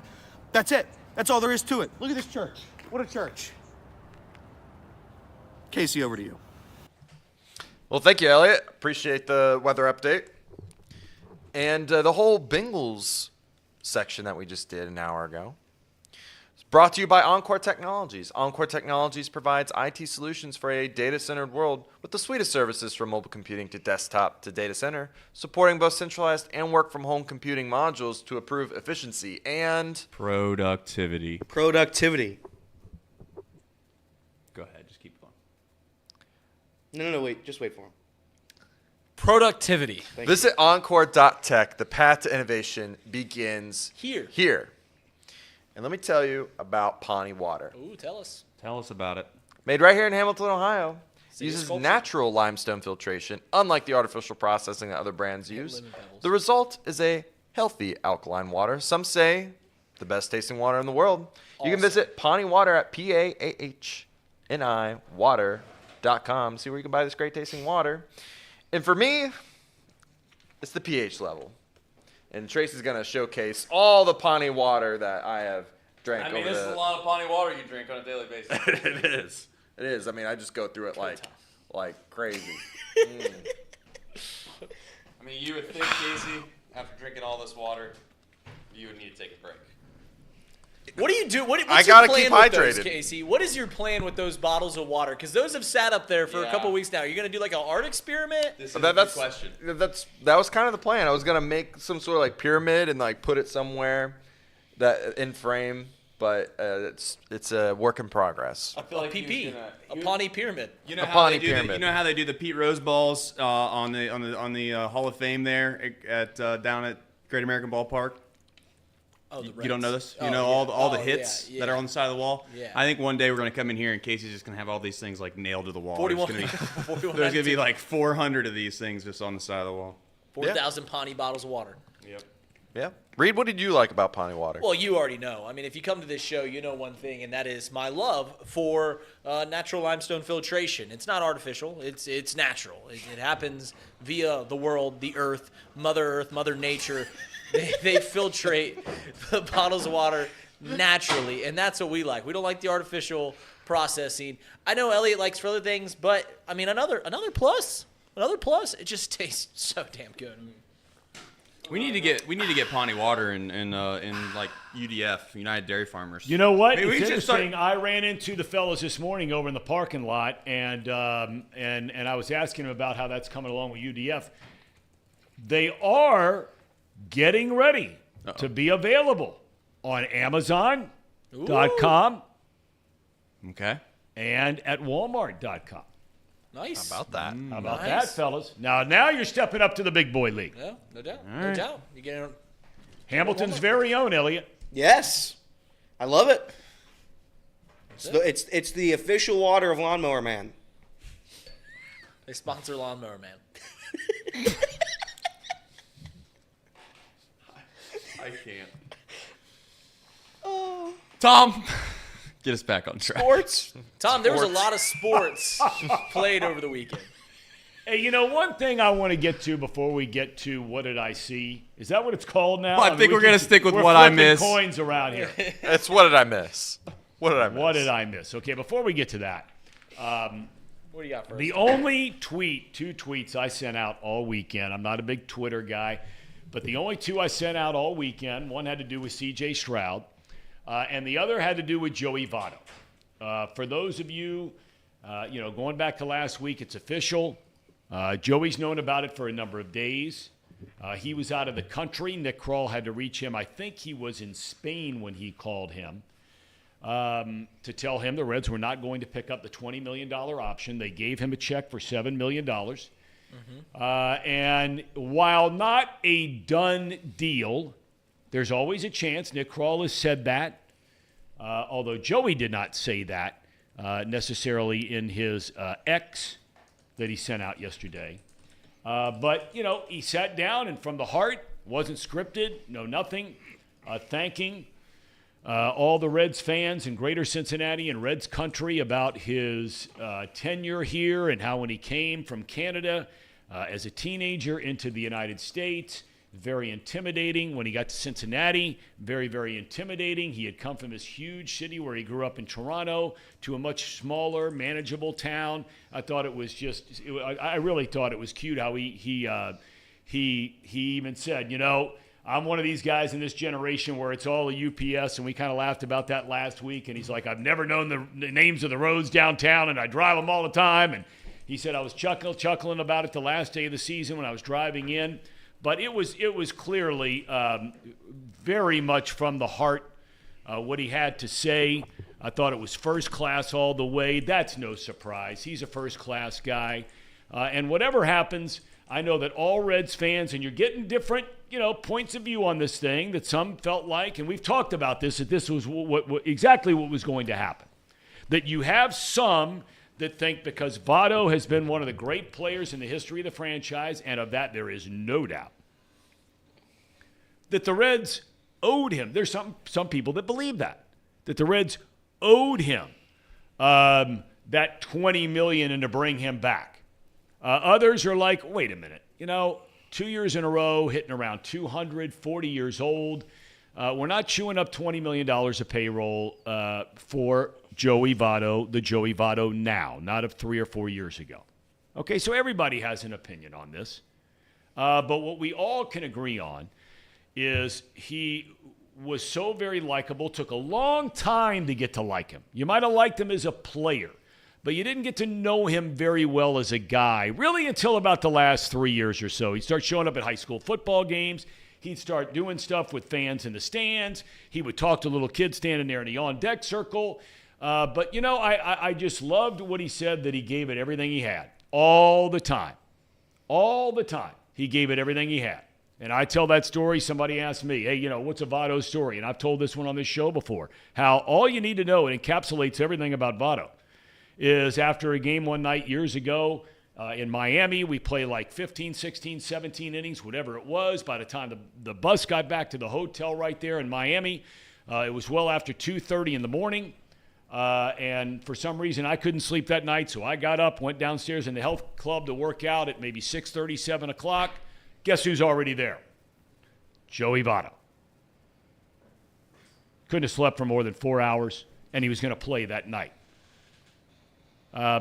He gave it everything he had for this franchise, for the town, for the fans, for himself.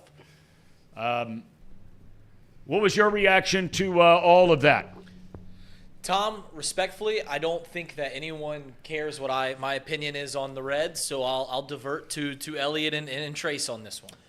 I care what you think about the Reds. You may not be a Reds fan, but you certainly have lived here your whole life, and you understand the impact that Vado has made on this city and on this franchise. Yeah, a lot of people that I love dearly. They're his favorite baseball player of all time, and you hit the nail on the head about he seemed aloof for the early parts of his career. It seemed like he was a little standoffish at certain times. And now as you get into the twilight of his career, you're seeing the personality that was always there. He just didn't show it. You're seeing it unveil to the public, to the fans, and it's really charming to see. And obviously the poignant video that he put out after the news broke over the weekend was nice to see. I mean, Joey Votto is going to be remembered as a beloved Red for decades and centuries to come. Yeah, Joey Votto will go down as my favorite Red of my lifetime. I have no doubt about it. What he's done for the city, what he's had to endure during his tenure with the Reds has been pretty crazy. He's never really had a winning team. He's had, I'd argue, really only one chance. I don't count 2020 at all. So he had that one chance during 2012, 2013, obviously 2010. But Joey will go down as the greatest Red of my lifetime. He'll go down as the greatest hitter, the Cincinnati Red hitter of my lifetime.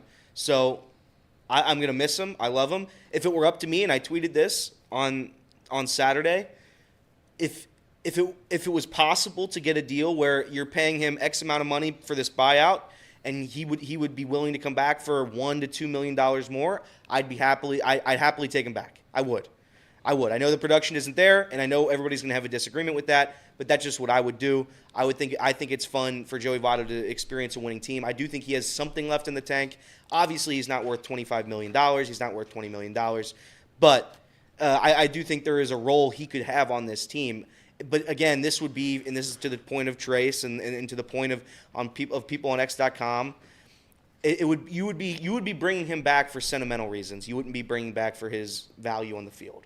And that's what it comes down to. So if you respect the guy, at some point you have to say, you know what, Joey, we can't bring you back. You're hitting 198. You can't hit lefties at all. You're going to play once every week. It's just not worth it. But Joey Votto is one of the greatest Reds of all time, and I'm going to miss him. That's what I have to say. Trace? Yeah, I echo a lot of the sentiments that have already been said. I mean, listen, Joey Votto is without question for many people going to be their favorite player of their lifetime that plays for the Cincinnati Reds. I'd like to think, I know Elliot just said he's the best player that without question. I would like to selfishly think that over the course of my lifetime, maybe the Reds will get lucky enough to where somebody you could argue is better than Joey Votto. But at this time, obviously, clearly, since my lifetime and since I've been a fan, he's clearly been the best player that the Reds have had. And you know what, Tom? Like I've always said, the thing that I respect most about Joey Votto is that he got paid. He got paid guaranteed money. Yep. And the same things that are said about many other players when they get paid a lot of money was never in question with Joey Votto, which was how much did he care? Did he take his professional career seriously? And he did all of those things. I don't think that anybody in their right mind can question the commitment that Joey Votto had, which is the thing that I respect the most about him. You could argue whether or not it was worth the money to pay him and all of those things, and then it turns into kind of a mud-throwing match that I don't really want to get into about whether or not the Reds should have ever paid him the amount of money. As far as you know, do the Reds owe him anything? I don't buy that logic. I don't understand that logic. The Reds paid the guy $250 million. I'd love for someone to pay me $250 million to do something, and at the end, somebody say that they are doing somebody wrong. And he does not feel that way. To make that point, he yeah, made that Joey, very clear. Yeah, and Joey, whether he feels that way or not, it doesn't. He's never going to put out the notion because he's too class to make it seem as if he feels slighted in any way. And I don't think that he does, but to your point, Tom, at the end of it all, maybe it's wise to save it for another day, whether you agree with the decision of letting him go or you don't. The beautiful thing that the Reds have done, though, if anything, and I'll leave it at this, is that they've left the opportunity to the open market to see what he's actually worth to others. So if you think that Joey Vado is without question someone that should still be on this team and without question should be somebody that got extended, whether it be, and nobody in their right mind believed they should have paid him $20 million, but even to Elliott's point and to many other points, hey, bring him back for a couple $1 million, and so you negotiate and it's $9 million instead of just the $7 million buyout. The problem ultimately lies in production, in where there's a roster spot, in whether it's a value to him, and is it fair to Joey Vado to have 2 at-bats a week? He would eventually be, whether you like it or not, a Kirk Casale-esque type player, and I don't know if Joey wants that. And to be fair to the Reds, they're giving him an opportunity to go out and find an opportunity that he thinks that he still can perform at, which is the open market. Everyone else has an opportunity to sign him. We'll see if they do. And I'm not saying Joey Vado's not worth it, but it'll be very interesting to see what the rest of Major League Baseball thinks about what everyone in our town thinks of Joey Vado. And that brings us to our super chat. Corey said, do you guys see Vado playing anywhere else? I don't see him playing a full-time anywhere for a team that isn't trying to win. I think that he will, yes. At the end of the day, one thing I've learned, I think, over the course of my life, when I've watched competitors play, everybody always says, I want to play with one team, one uniform, one team, one uniform. Well, the guys that are elite, the guys that are Hall of Fame-esque, or the guys that are the greatest of all time, usually don't hang it up. They just don't. And I'm not saying that he might not, but Michael Jordan didn't do that. Tom Brady didn't do that. Aaron Rodgers certainly wasn't going to do that. There's a plethora of guys. I mean, just look at Griffey, look at Adam Dunn's of the world. All of the players that the Reds have decided to move on from, if there's one team out there, in my opinion, that thinks that they could possibly do outside like Oakland A's, maybe you could convince me the Kansas City Royals. Outside of those two teams, I think Joey Vado would take a deal if he thinks he's going to get meaningful playing time. Yes, I do. Yep. I agree 100%. And look, I just don't understand why this thing, like so many other things, I mean, we're all just so divided. It has to turn into so much vitriol out there. I mean, you can have an opinion on Vado, regardless of what it is, that they shouldn't bring him back. He's too old, or whatever the arguments might be. He's not as productive. He's not the player he once was. You can feel like they should bring Vado back because they owe him this. It would be great to have him on the team, on and on and on and on and on. But it doesn't have to turn into some like, if you don't believe the way I believe, then you are a blank, blank, blank, blank, blank. I mean, people have been on my case, certainly my dad's case, not as much me, but as my dad, about, thinking we're not Vado guys. I mean, it's just a ridiculous thing to say. It's ridiculous. You can disagree with the notion. There is nothing wrong with the notion. And I totally see the other side of it. That's why I don't get all worked up about it. Okay? Vado has said throughout his whole career, his job is to get on base and not make an out. So if there's a runner at third with nobody out or one out in an inning, and a ball is that far off the outside corner, a ball that for a lot of guys, if it's up a little bit in the strike zone, they would make the argument that they're going to swing and put the ball in play and drive it into left field to drive in a run on a sac fly. Now, is there merit to that argument or that philosophy? There is. Is there merit to the philosophy of, hey, if it ain't a strike, I ain't swinging because I might make an out when I could be getting on base and let the next guy do it? There is merit to that as well. You can disagree with that. And you will find people who were very successful major league players, run producers, that will tell you. I've heard Tony Perez say this 1,000 times. Johnny Bench say it 10,000 times. If a ball is up in the strike zone with a runner at third and nobody out or one out, if it's up in the zone and it's a ball that I can drive to the outfield to knock in a run, even though it might be a ball, I'm taking a hack. Now, does that mean Johnny Bench is an idiot? No. Does it make Joey Vado an idiot for taking the pitch? No. No. All that matters is the outcome, right? Let's be honest about it. It's like Zach Taylor and play calling, right? If he calls a play and it works, it's all great. If he calls a play and it stinks, he's a clown, right? No doubt. So I've just never understood the whole thing about you're allowed to agree to disagree is what you're allowed to do. And the bottom line is, all that matters in this whole thing is Vado was an incredible player here. He handled himself with class all the time. He gave you all you would ever want from a player. And at the end of the day, that's what you want from any employee. And that's what he was, a great employee. He showed up every day. He gave you everything he had. And he always had the team first. In all his interviews, he's talking about us and we and these young guys and winning. Even in his video yesterday, I hope these young guys can go out and win a World Series. I'll always be a Cincinnati Red. And God bless him. I hope he goes somewhere and has a phenomenal year. And if his team wins the World Series, then good for him, because he's earned the chance to play for and or win a World Series ring. All right. What did I miss? Yesterday in the National Football League, I guess it doesn't have to be. Yours might be soccer, right, Casey? Mine's a conglomerate of Cincinnati sports, but we're going to start with Reed. I know we are. I just wanted to make sure it was yours soccer. It has a little soccer in it. Okay.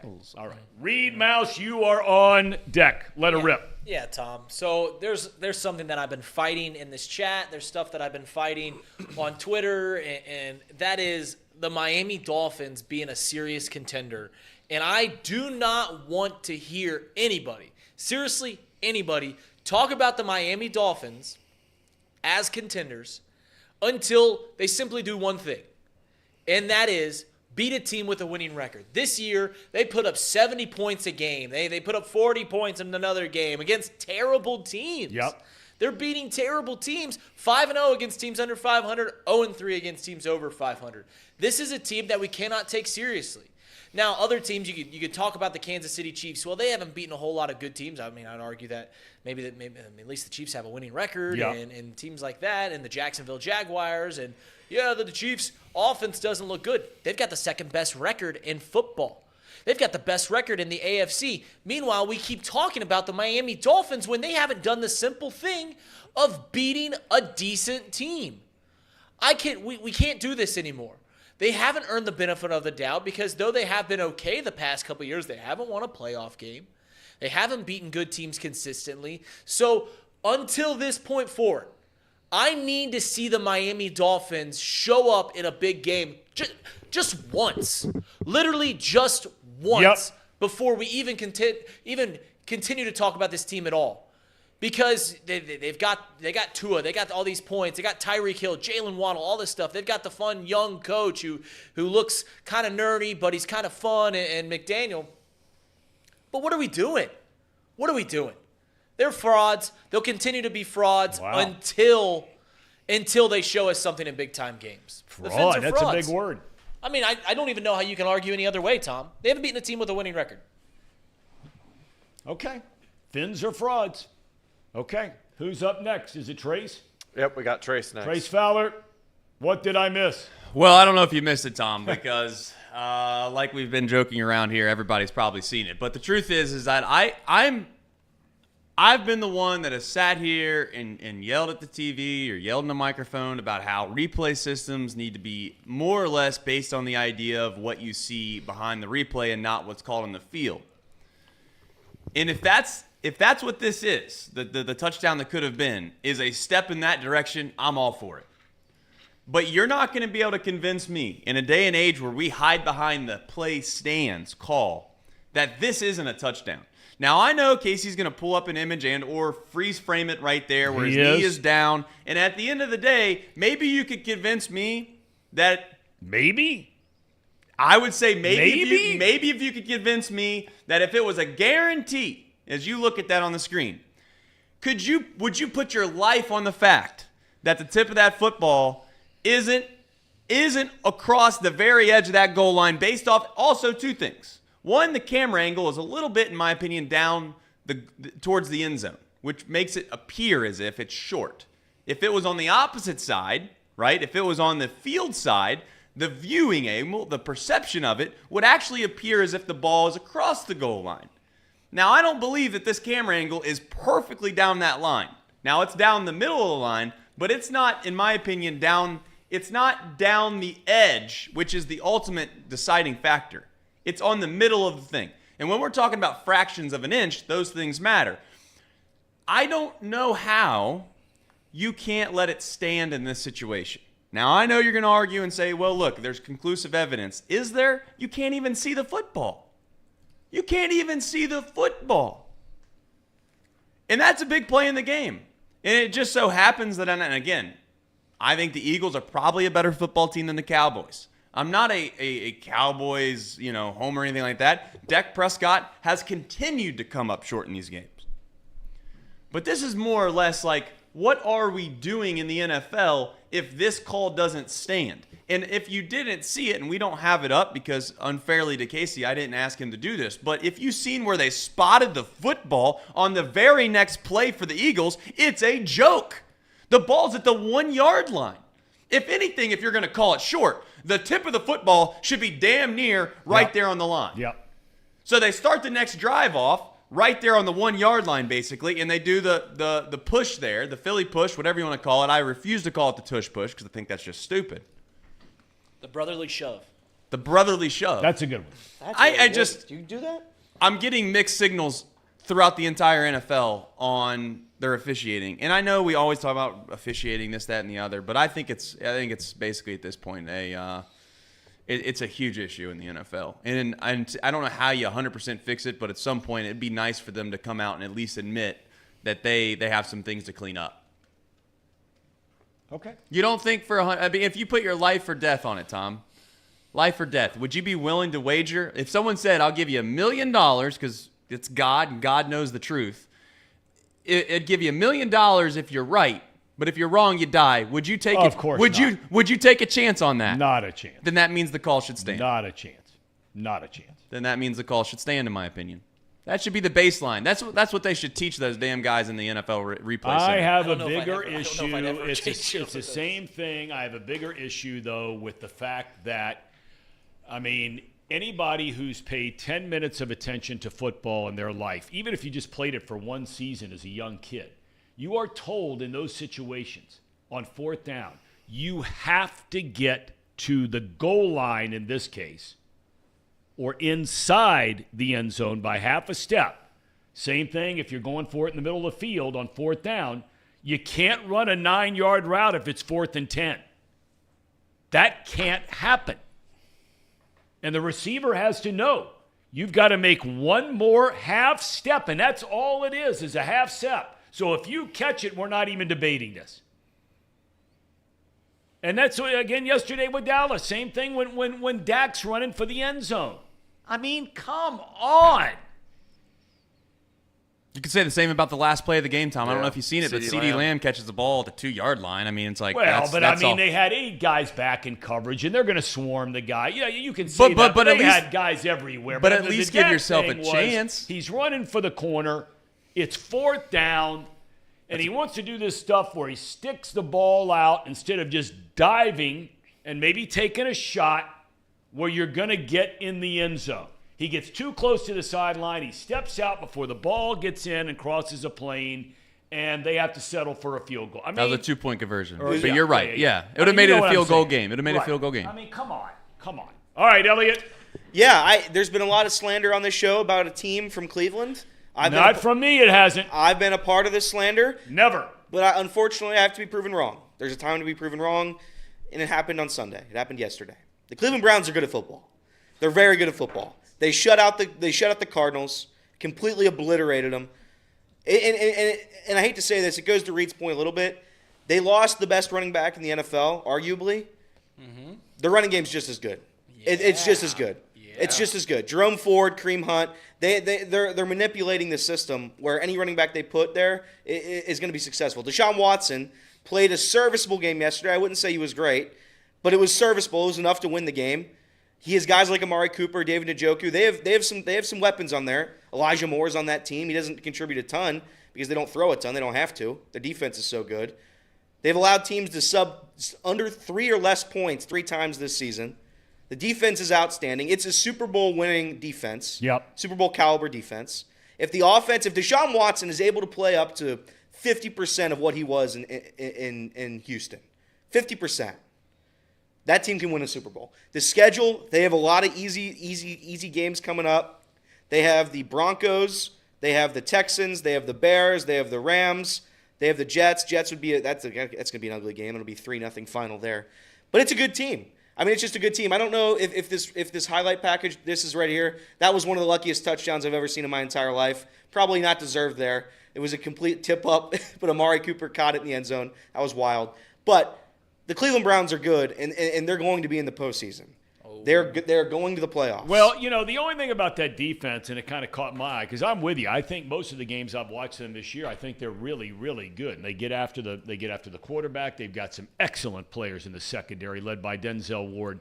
But the game you went to, yeah, I mean, they gave up 38 to the Colts. Backup quarterback over there. Yeah, Gardner Minshew.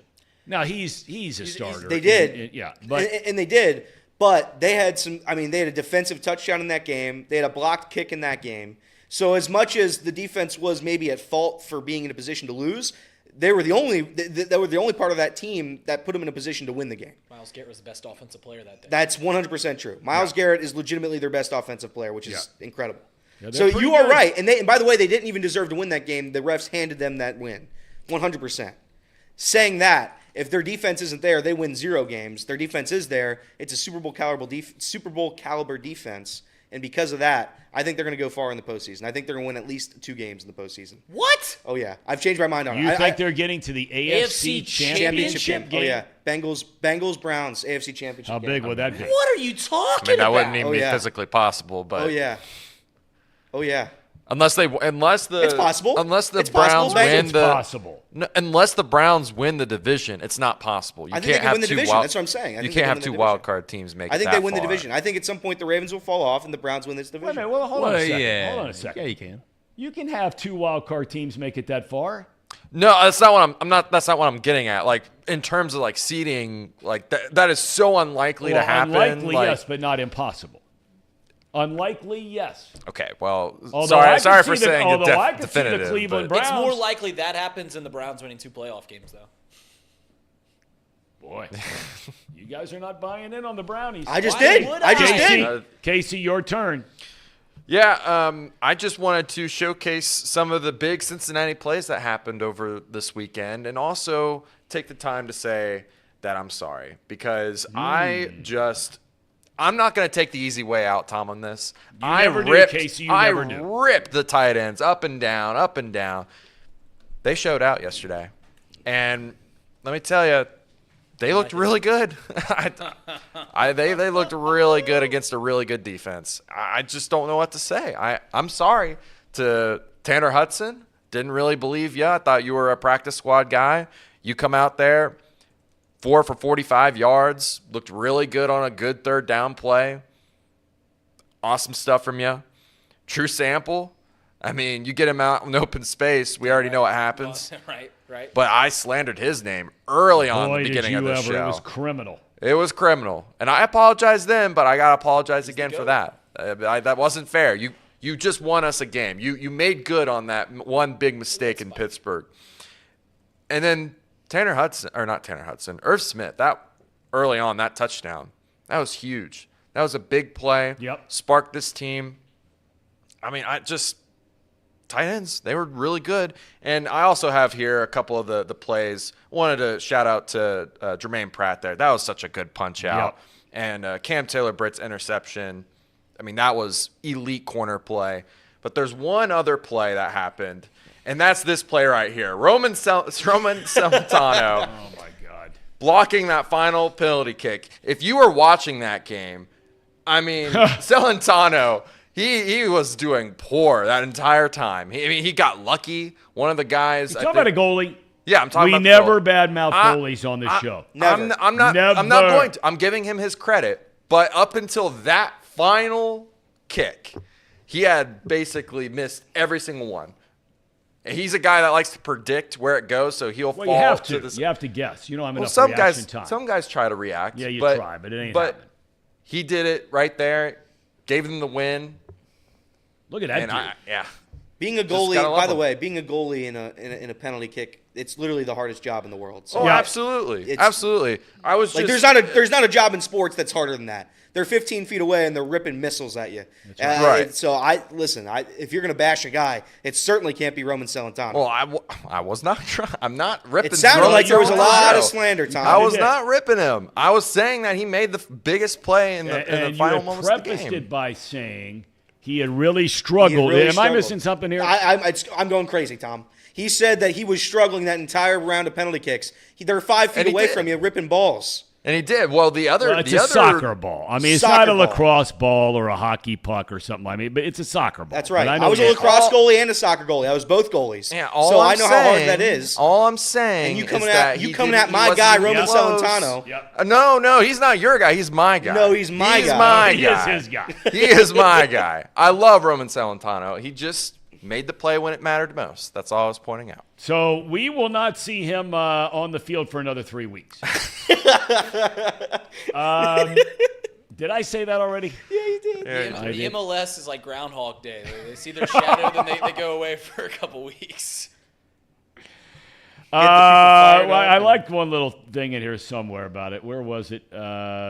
Golly day. I'd seen something in the chat that I thought was certainly worth mentioning. Oh, I know what it was. Big League Paul's in the chat today. Yeah, Let's see. He's trying to give away tickets to the Xavier Musketeers tonight. that's right. And you turned him down. Got to work tonight, Tom. Yeah, You got the coaches show tonight. got the coaches show. Baden Rams. Win again. They won Keep again. winning. They keep- Before we're doing our picks tomorrow, but how do we do just out of curiosity in high school? High school. Let me look. Because it was a big weekend. Your Elder Panthers are DUN done. I did really bad. Losing to Lakota West, Yeah, I did really bad on my pick'ems. who are using a running back, if I heard you right last week, Reed, or a linebacker playing quarterback. Yeah, they made that switch back like in week 3, and they're undefeated since. Yeah. Did Look out. Alter win? Did anybody know if Alter won? Alter Because did. They destroyed Indian Hill. Then Tom went 5-0. Tom went 5-0. Oh, my God. Casey went 5-0. Casey, by the way, 46-9 in high school picks. Wow, what an elite guy. Reed, you went 5-0 as well. You were 37-13. Trace did not give picks. Elliot Not go went. 5-0. I said Hamilton was going to win, Oh, I'm sorry. You did have Hamilton. You went 4-1. That's right. as did Tom. As did Tom. I went 4-1 too. Oh, then you went 4-1. Okay, then All right. So Just throw the record books out the window. Throw him out. There was some news broke in the chat. Stephen Vogt, named manager of the Guardians. So he just How recently about retired. that? He just recently retired. Good Yeah. for him. Craig Counsell interviewed for that job, along with the Mets job. And the general managers meetings start tomorrow, strangely enough, right where they just finished up the World Series. They start tomorrow in Greater Phoenix, Scottsdale, Arizona tomorrow. A lot going on there. Yep, no doubt. A lot going on there. You don't necessarily see a lot of big deals made there, but all the groundwork gets laid. I mean, all the big agents, Scott Boras is there. Otani's agent is there. Future Cub. Yep, all the future Cub. Come on. All right, mine is look. This is a no debate about it. I mean, there were people that wanted to drag C.J. Stroud down the toilet. Talked about some test score and some nonsense and all this sort of stuff. Well, yesterday C.J. Stroud set the all-time rookie NFL record. 470 passing yards in a game. He threw for 5 touchdowns in the game to beat Tampa Bay. I'm not sure what the over-under was for Houston going into this season for wins. I bet it couldn't have been 5. They're 4-4. And to cap it off, what Stroud did yesterday in the final 47 seconds, Tampa Bay gets a touchdown pass from Baker Mayfield. Stroud gets a ball back, no timeouts. 75 yards, touchdown at the buzzer. And C.J. Stroud is coming to Paycor Stadium this weekend. And, I heard a lot of the former players talking about Stroud, and the one thing that I heard Randy Moss talking about, which I thought was a very interesting point. He said, a lot of times these college guys that come up, they want to throw everything through a brick wall. He said, if you watch Stroud, or no, it was Nate Burleson who said this. He said, if you watch Stroud, he said he can throw that missile when he has to with a lot of hair on it. He can throw that ball where he drops it 2 yards before the corner of the end zone. This is the one with some hair on it, right there to end the game and to win a game. And he can swing it out on a wheel route. He said the touch this guy has makes every throw. You a little worried about C.J. Stroud this weekend, Casey? Oh, I am. This is a trap game. And I think Elliot talked about this yesterday when we were all watching this game. This feels like a trap game. And let's not also forget, C.J. Stroud was their second pick, but they also had a third pick that's also doing pretty well right now. Will Anderson, they've got a pretty good pass rush. Now, we've done really well protecting Joe Burrow as of late. And they don't have a lot of flashy weapons. Their defense isn't all that great. But sometimes it doesn't matter. Sometimes it just ends up being star versus star. C.J. Stroud versus Joe Burrow. Trey Hendrickson versus Laramie Tunsil. Will Anderson versus Orlando Brown Jr. And, man, I'm nervous, Tom. I'm a little nervous because if we don't take them seriously, like a lot of teams haven't in the last couple games, they can put points up on you. They can get after you. They're an up-and-coming team. Stroud looks good. Stroud looks good. But people that are worrying about a letdown game from the Bengals, that's a fair concern. But we haven't seen a letdown from the Bengals in 2 years, really. The last letdown game I can think of was the Jets game 2 years ago. Mike White, backup quarterback. That was 2 years ago. Last year they go on the 10-game win streak to close out the season. So that's a fair concern after 2 big wins, but we haven't seen it from this team. So we talked about Big League Paul. Some around here, and I'm very uncomfortable with the charge, Paul, but some around here refer to you as Quitter Paul. What is so funny? I don't know what's funny, Tom. He's just old giggles over here. Giggles the clown. Okay, like I said, I don't like to go down roads like that. You're always Big League Paul to me. He is wondering, and we threw it out there last week, with college basketball officially beginning tonight, would we like to extend an invitation to Big League Paul? He's got a lot going on down there at Xavier. Now, let me ask you this. Should we ask him to be our Xavier correspondent? Now, bear in mind, before any of you make a definitive declaration one way or the other, remember, we had Paul join us from the Big East tournament last year in New York, where he was out till like 3-4 bells, turned over out of bed. You see the sheets in the background tossed around. Totally. It looked like a mess. But he joined us. Then we saw other times where he was a coat and tie inside Madison Square Garden, looking good, professional, right? And then this is something I feel like Pacino. I want to get out, but I keep getting sucked back in. I keep having to fall back to that interview that was set up with Sean Miller. I can't even keep it straight. Now, if Paul, what were you going to say? I just wanted to preface all of that. What if we ask Paul and he does this? If he pulls a Sean Miller and he cancels on us too, we'd have 2 Xavier people cancel on this show, Tom. I mean, we have Reed, a fake Xavier fan, and then that's it. We'd have to denounce his fake Xavier fandom, and we'd just have to move on from that. We wouldn't mention their scores. We wouldn't talk about their games. So really, Paul, this is to keep Xavier relevant on this program. So if Paul wants to continue for Tom to keep mentioning Xavier's name, really he has to come on and talk to Xavier with us. We can get somebody better than we can get Rick Brorian or Adam Baum. And Paul's just the in-arena host, Tom. We're gonna get No, he is hosting the Sean Miller podcast. The in-arena host for Xavier's doing a Sean Miller podcast? Once a week, if I'm not mistaken. Is that right? That's what I was told. That's well, what no I saw. free ads, but yes, that's correct. Tom, did you see what time they dropped that show? Every Monday at Let me guess. 10 o'clock. 10 You know what else? You know their show starts at 10 Tom? This one. The show. It makes you really wonder what Paul was doing over there when he decided that time.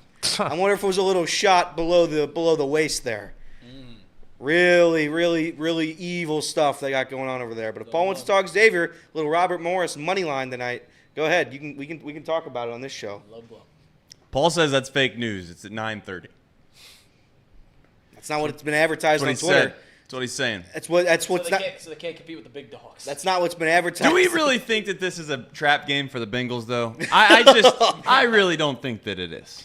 I just can't buy into that. Okay, I'll tell you All why. I'm saying is why. I want them to take them seriously. I don't want us to just be like, oh, this is a win. I mean, there's no competition. That's just not the case. They're not good. But you do have to say, I mean, they were coming out of the bye, and they knew they had these back-to-back monster games against the 49ers and Buffalo, right? Then you got the Texans, and then after the Texans, you've got 10 days to get ready for your first meeting with the Ravens.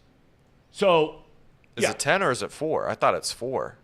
It's 4 days. Forgive me. 4 days. You're exact. Forgive me. I'm getting my days mixed up here. I was thinking about last night. You're exactly right. You got 4 days later now to gear up for the Ravens. So if there is such a thing, and I don't know if there's such a thing or not, but if there is such a thing as a trap game, you could say I could see how mentally 49ers, Bills, sitting out there in front of us in the division, Baltimore. Oh, yeah, we got to get through this one to get there. Maybe.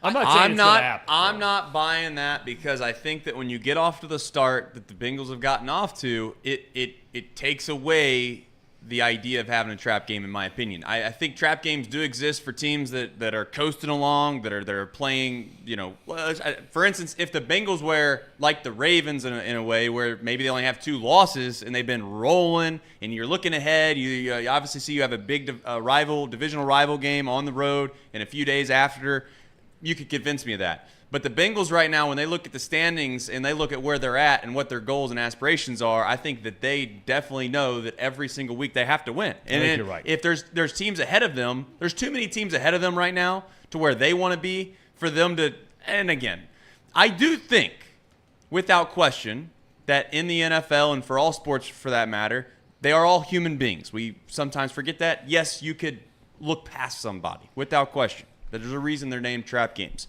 But for the way the Bengals have started the last few years, and they've kind of proven it through their play, that once they kind of get rolling, they don't have many weeks where they I don't want to say take off, but they look disinterested and or like they weren't prepared to play because they know ultimately they have to win every week. They're playing in a division that they have got to genuinely win what feels like every single week, at least moving forward until they get to a spot where you could say they might fall asleep at the wheel. I don't feel like that's the case. Yeah, and it should be noted, if we haven't said it already, maybe we have.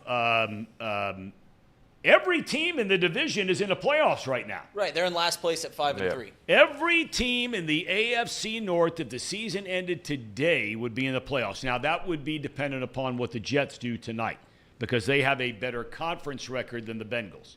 They would win a tiebreaker today because you can't go to a divisional record. You can't go to head-to-head. If the Jets win tonight, the Jets would be 5-3 and would get the 7th and final playoff spot. But as we sit here right now, every single one of them, Ravens, number 2 seed. Then you've got the 5th seed, Pittsburgh. They have a tiebreak over Cleveland. You've got the 6th seed, Cleveland. And you got the 7th seed, Cincinnati Bengals. Everyone looks at, as for what Trace was saying about the trap game, I've said now for a couple weeks, when you're talking about the Bengals schedule, it's so tough, right? I mean, just a couple weeks ago, every team in front of them except for one had a 500 record or better. I've been beating the band that the Bengals, anything that they want to do, right, winning the division, getting a high seed, it would all come. 3 games are incredibly important, and that's the 3 games that they absolutely should win. That is the Texans, that is the Colts, and that is the Vikings with a backup quarterback. Yep. If they win those 3 games, then you love where the Bengals are at, because you win those 3 games, you're looking at 8 wins at the season. Win a couple more, you're in the postseason, and who knows, because the Bengals can beat anybody on the road in the postseason. But when I look at this, the Texans, Colts, Vikings, they've got to win those 3 games, or else anything cool that the Bengals want to do, having a home playoff game, winning the division, all those things can't be obtained unless they win those 3 games, one being the Texans and the other 2 being later on in the year. So, yeah, I don't know if it's a trap game per se, but we haven't seen the Bengals fall into a trap game for the past few years. So, yeah, they're 8-point favorites. All right, let me ask you guys one question before we do. And do we have a cherry on top today or no? Before we get to the cherry on top, we do have one super chat that we haven't read. Okay. It was from Justin. Justin said, for $5 super chat, after the Caleb Williams act Saturday, I wonder if his draft stock is falling. I don't think it is. I think the guy played his tail off, man. I mean, he did get hit, and he fumbled one time. He threw no picks. He threw for 350 yards, and he threw 3 touchdowns. I mean, every game he's running for his life. Their offensive line stinks. Their defense really stinks. They fired the coordinator after the game. I mean, like I said, all you need to know is they scored 122 points the last 3 games, and they lost 2 of them, period. Right. And they still have games. I think they play Oregon this week, if I'm not mistaken. Correct. I mean, that'll be another pillow fight, 52-50 or whatever it is up there. Jordan Earhart, Nutcutter Nation, by the way. Yep. I think, Tom, every time And someone Swaggy. joins the Nutcutter Nation, you have to say Jordan or whoever that is names, you are Nutcutter. That should be That is Jordan. Yeah, Jordan. Jordan, Nutcutter Nation, unite. And Swaggy. Swaggy was one. Swaggy, Nutcutter Nation, unite. Love that. I don't All know. right. That's just what it is. Did you guys have a set cherry on top? I mean, you can. Because the one I sent Casey, I think that could be a good one. All right, well, is it Dreamweaver? It's not Dreamweaver. All right, well, I got one question tonight before we get out of here, all right? So it's a 2-part question, but both are yes or no on the first part, and then fill in the blank at the end. Are you watching college basketball tonight, and if so, what team are you watching play? Reed? I'll be watching my Xavier Muskies, Tom. Okay.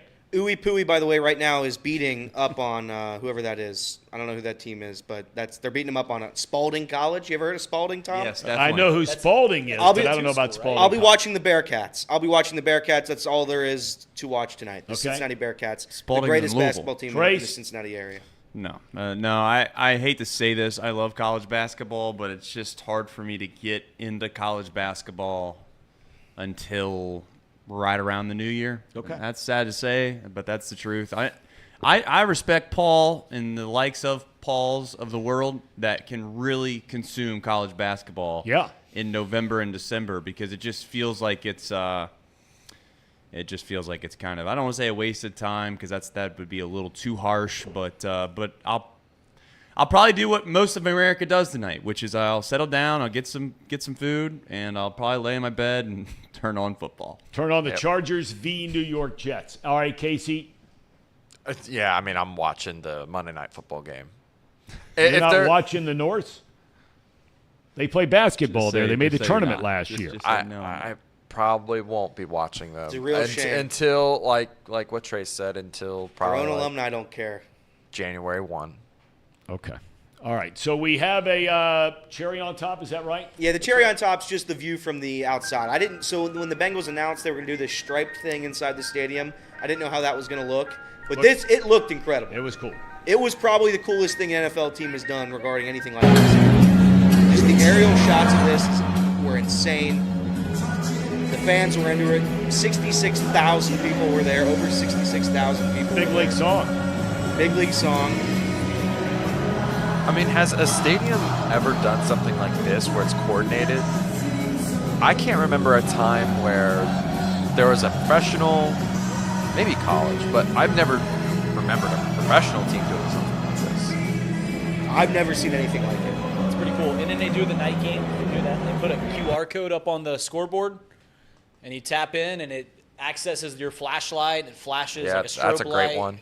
Queued up to the songs when they're entering the field. It's pretty cool. It's really cool. They've done a great job Court down night. there. They have to do that every primetime game from now on, right? On Thursday night, Monday night, Unless it's a Sunday whiteout. night. Yeah, Unless like it's a whiteout. the Monday nights are whiteouts, right? Yeah, normally we play on Monday. We play where we were at. I got to be honest. I think that's better than the whiteout.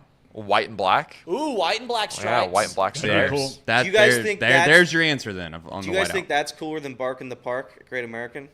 No, Tom's an animal lover. I am. No, it's not. It's not cooler than that, but it's cool. Are you making fun of Bark in the Park? Don't. They actually help dogs and cats find forever homes when they do that. No, that. Oh, he's gonna pound you to the ground here. I mean, that right there just destroyed my whole joke. So I guess I can't go any further. But I would say any serious contender that has a lot of dogs in their park while we're trying to win meaningful games, I'd say they're not a very serious. When's the last time that happened? What do you mean? Meaningful games? That's what I'm talking about. Most teams don't have dogs. Yes, they do. They're all doing that now. They all have dogs. I think the even only one Wrigley that has doesn't do Bark. it, Wrigley. I don't think they do it. Do they? I think Wrigley might have done a Bark in the Park this year, Tom. Okay. Hey Tom, the Texas Rangers Bark in the Park, August 16th. So yeah, they did a Bark in the Park. I hate to destroy that myth. It's a real shame. That is when they were in the stretch of losing 16 out of 20 games. Interesting. Yeah. Bring your dog to Globe Life Field on Wednesday, August 16th. Dress Right. your dog in their best Rangers gear and head out to the ballpark to watch the Rangers take on the Angels with your favorite furry There friends. we go. Goes to show you the draw of Mike Trout and Shohei Ohtani. They got him in your ballpark, Future and they're Cub, bringing in Shohei. dogs. Just so you know, And cats. God bless them. the farmer's dog is who they were supporting. Yes. And the farmer's dog has emerged as a leader in reimagining a $100+ billion pet care That's industry. right. That's right. Making Farmer's fresh dog. food for dogs, Elliot. So What do you got to say about that? Get with the program. Sorry. All right. Red's been Sounds really like good. Elliot needs All right, a dog. we have box lunch coming up, correct? Yes, That's right. sir. Who is Yes. the official host today? Rita-Roo. Myself, Tom. Mouse Cop is dancing in the streets. Yeah, well, we're gonna talk. We're probably gonna talk not about Bengals tight end, the Bengals tight end group. That probably won't be discussed. Oh, I'm sure it won't. I'm sure Sample's name will not even come up. Correct. All right, Casey, nice to see you. I'm excited for you. Good weekend. Thank you, Tom. Yes, sir. Yes, sir. I'm not going to do it. All right. Trace, nice to see you. Good show, Gentlemen, Tom. here we go. Box lunch right now. Thanks for being with us. We'll see you tomorrow. Box lunch. Here we go. I must admit, I didn't think much of this show the first time I laid eyes on it. Seemed like a bunch of stiffs wasting nice Worst trade microphones. of all time.